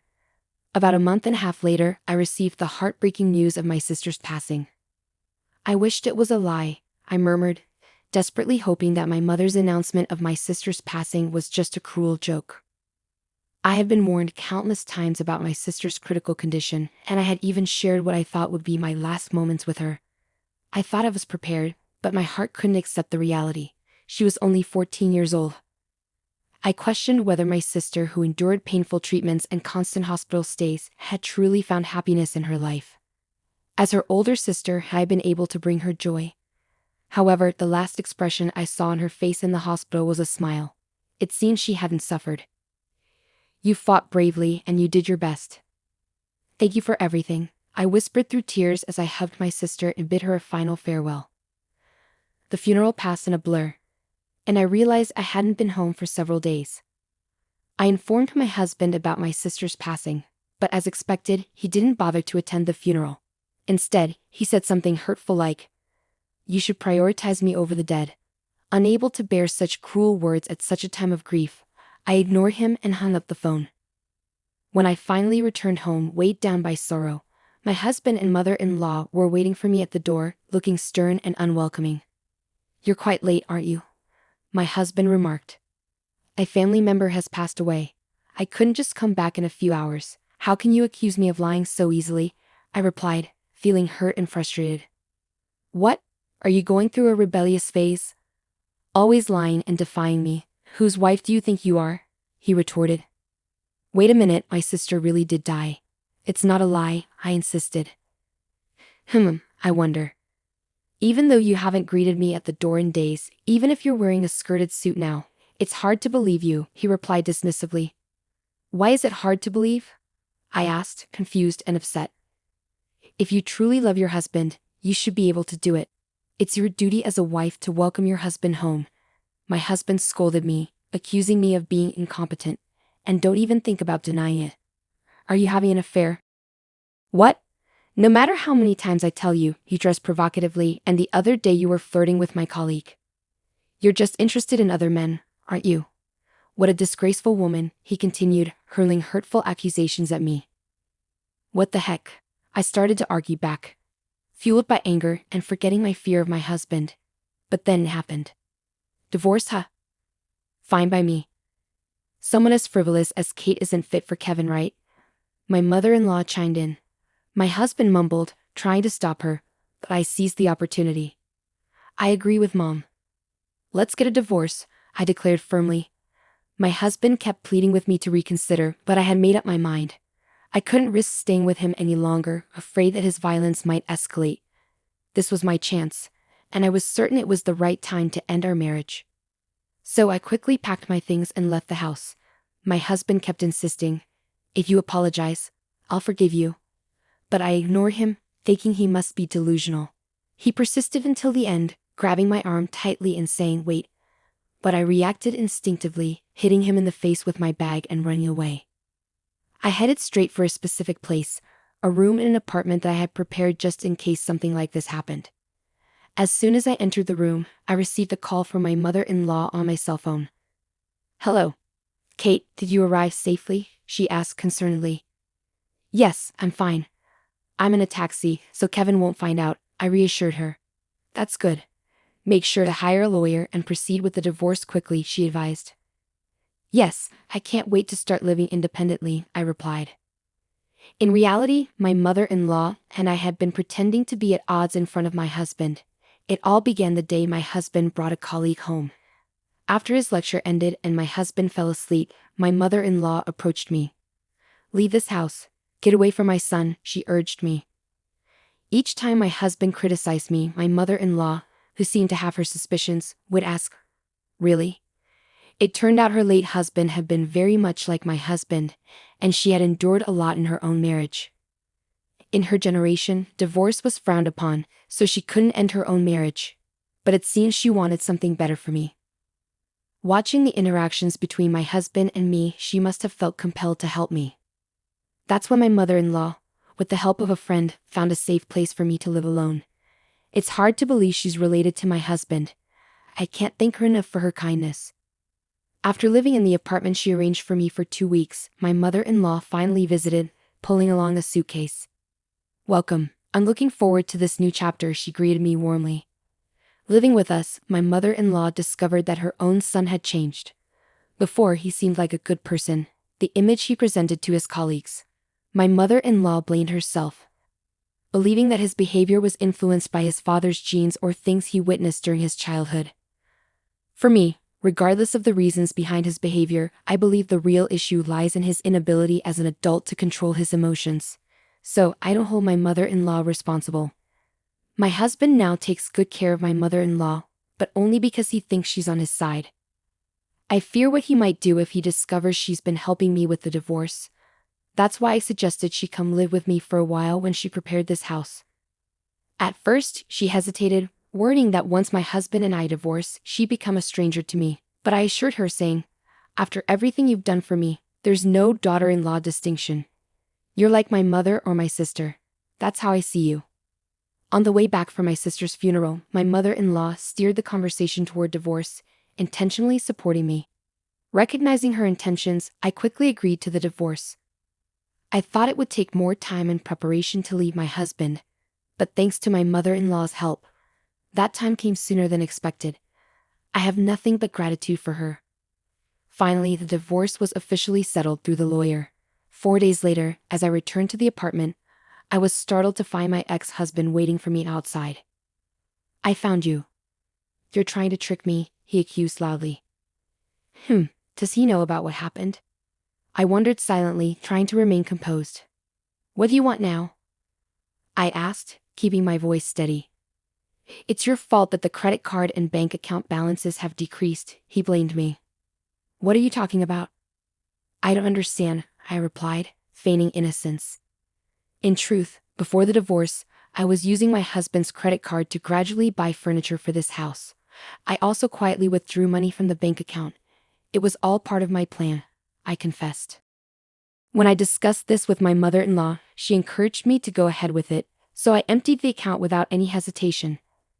The reason why my unemployed mother-in-law and I can live comfortably, enjoying tea parties every night, is because of this money. That's my money.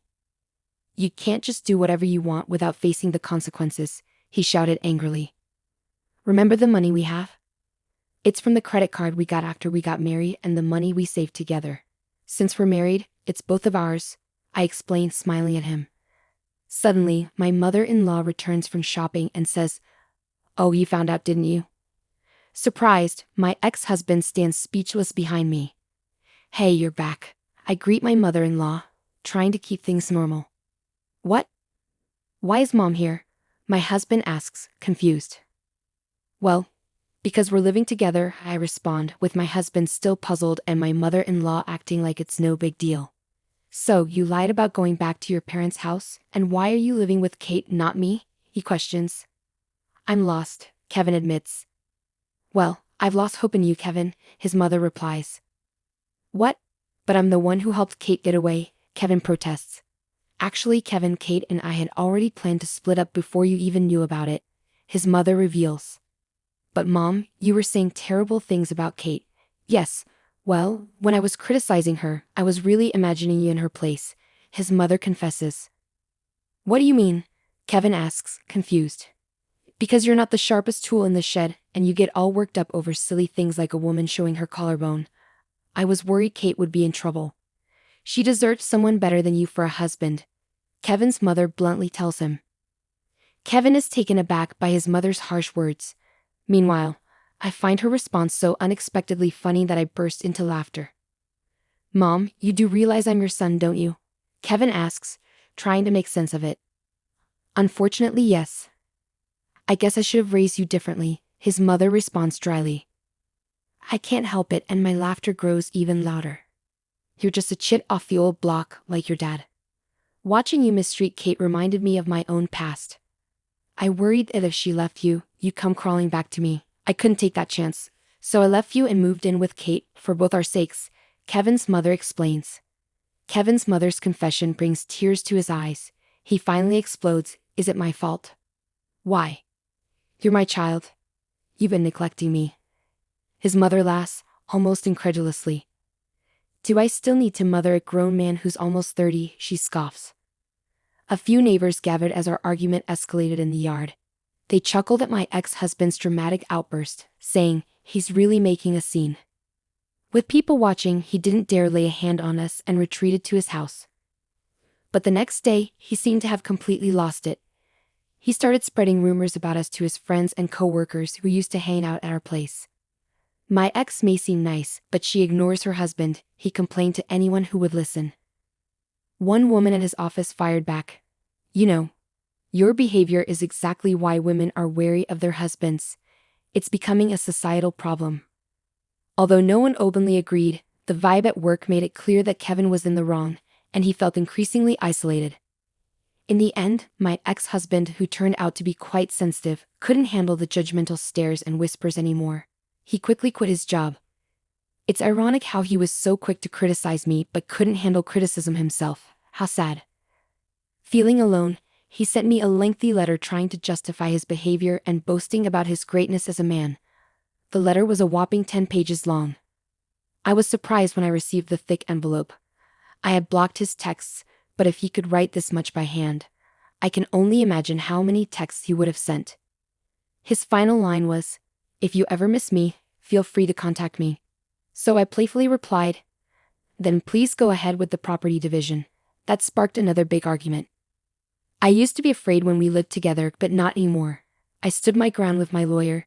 Even before his mother suggested I leave, I had secretly been recording his behavior at home, preparing for a divorce.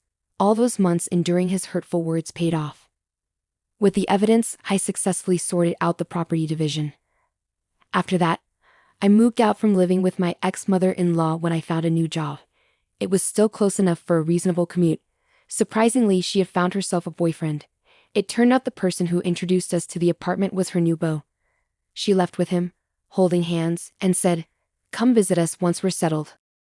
I must admit, my ex-mother-in-law really surprised me. She's a fantastic woman, and it's clear why she's so well liked, regardless of her age. As for me, I spent my best years focused on work after changing careers, thinking I might have missed my chance for remarriage. However, I started joining regular online gatherings with my colleagues. This gave me more opportunities to casually exchange contact info with people I didn't usually talk to, including a director from another department who showed interest in me. At first, I kept my distance because we worked for the same company. But as we began having private online chats about things we couldn't discuss at work, we grew closer and eventually started dating. The head of the department, who hadn't been in a relationship for years since his last girlfriend left him because of his workaholic tendencies, treated me with caution, saying, "I don't want to repeat the same mistake." And happily, we decided to tie the knot next year. I was concerned that his parents might not approve of me, considering I've been divorced before and he's getting married for the first time. However, I'm relieved to see his parents are accepting and even grateful, saying, "Thank you for being with our son." When I shared the news of my upcoming marriage with my ex-mother-in-law, she was genuinely happy for me. Oh, and about my ex-husband, it seems he found a job at a different bank and got remarried. But knowing his personality, it's likely he's been divorced again. That makes it 3 divorces now. He works at a bank and initially comes off as charming, but he tends to blame his ex-wives for the divorces, which makes it seem like women fall for him. Even when my ex-mother-in-law tries to warn women about his true nature at wedding receptions, he manages to manipulate them skillfully.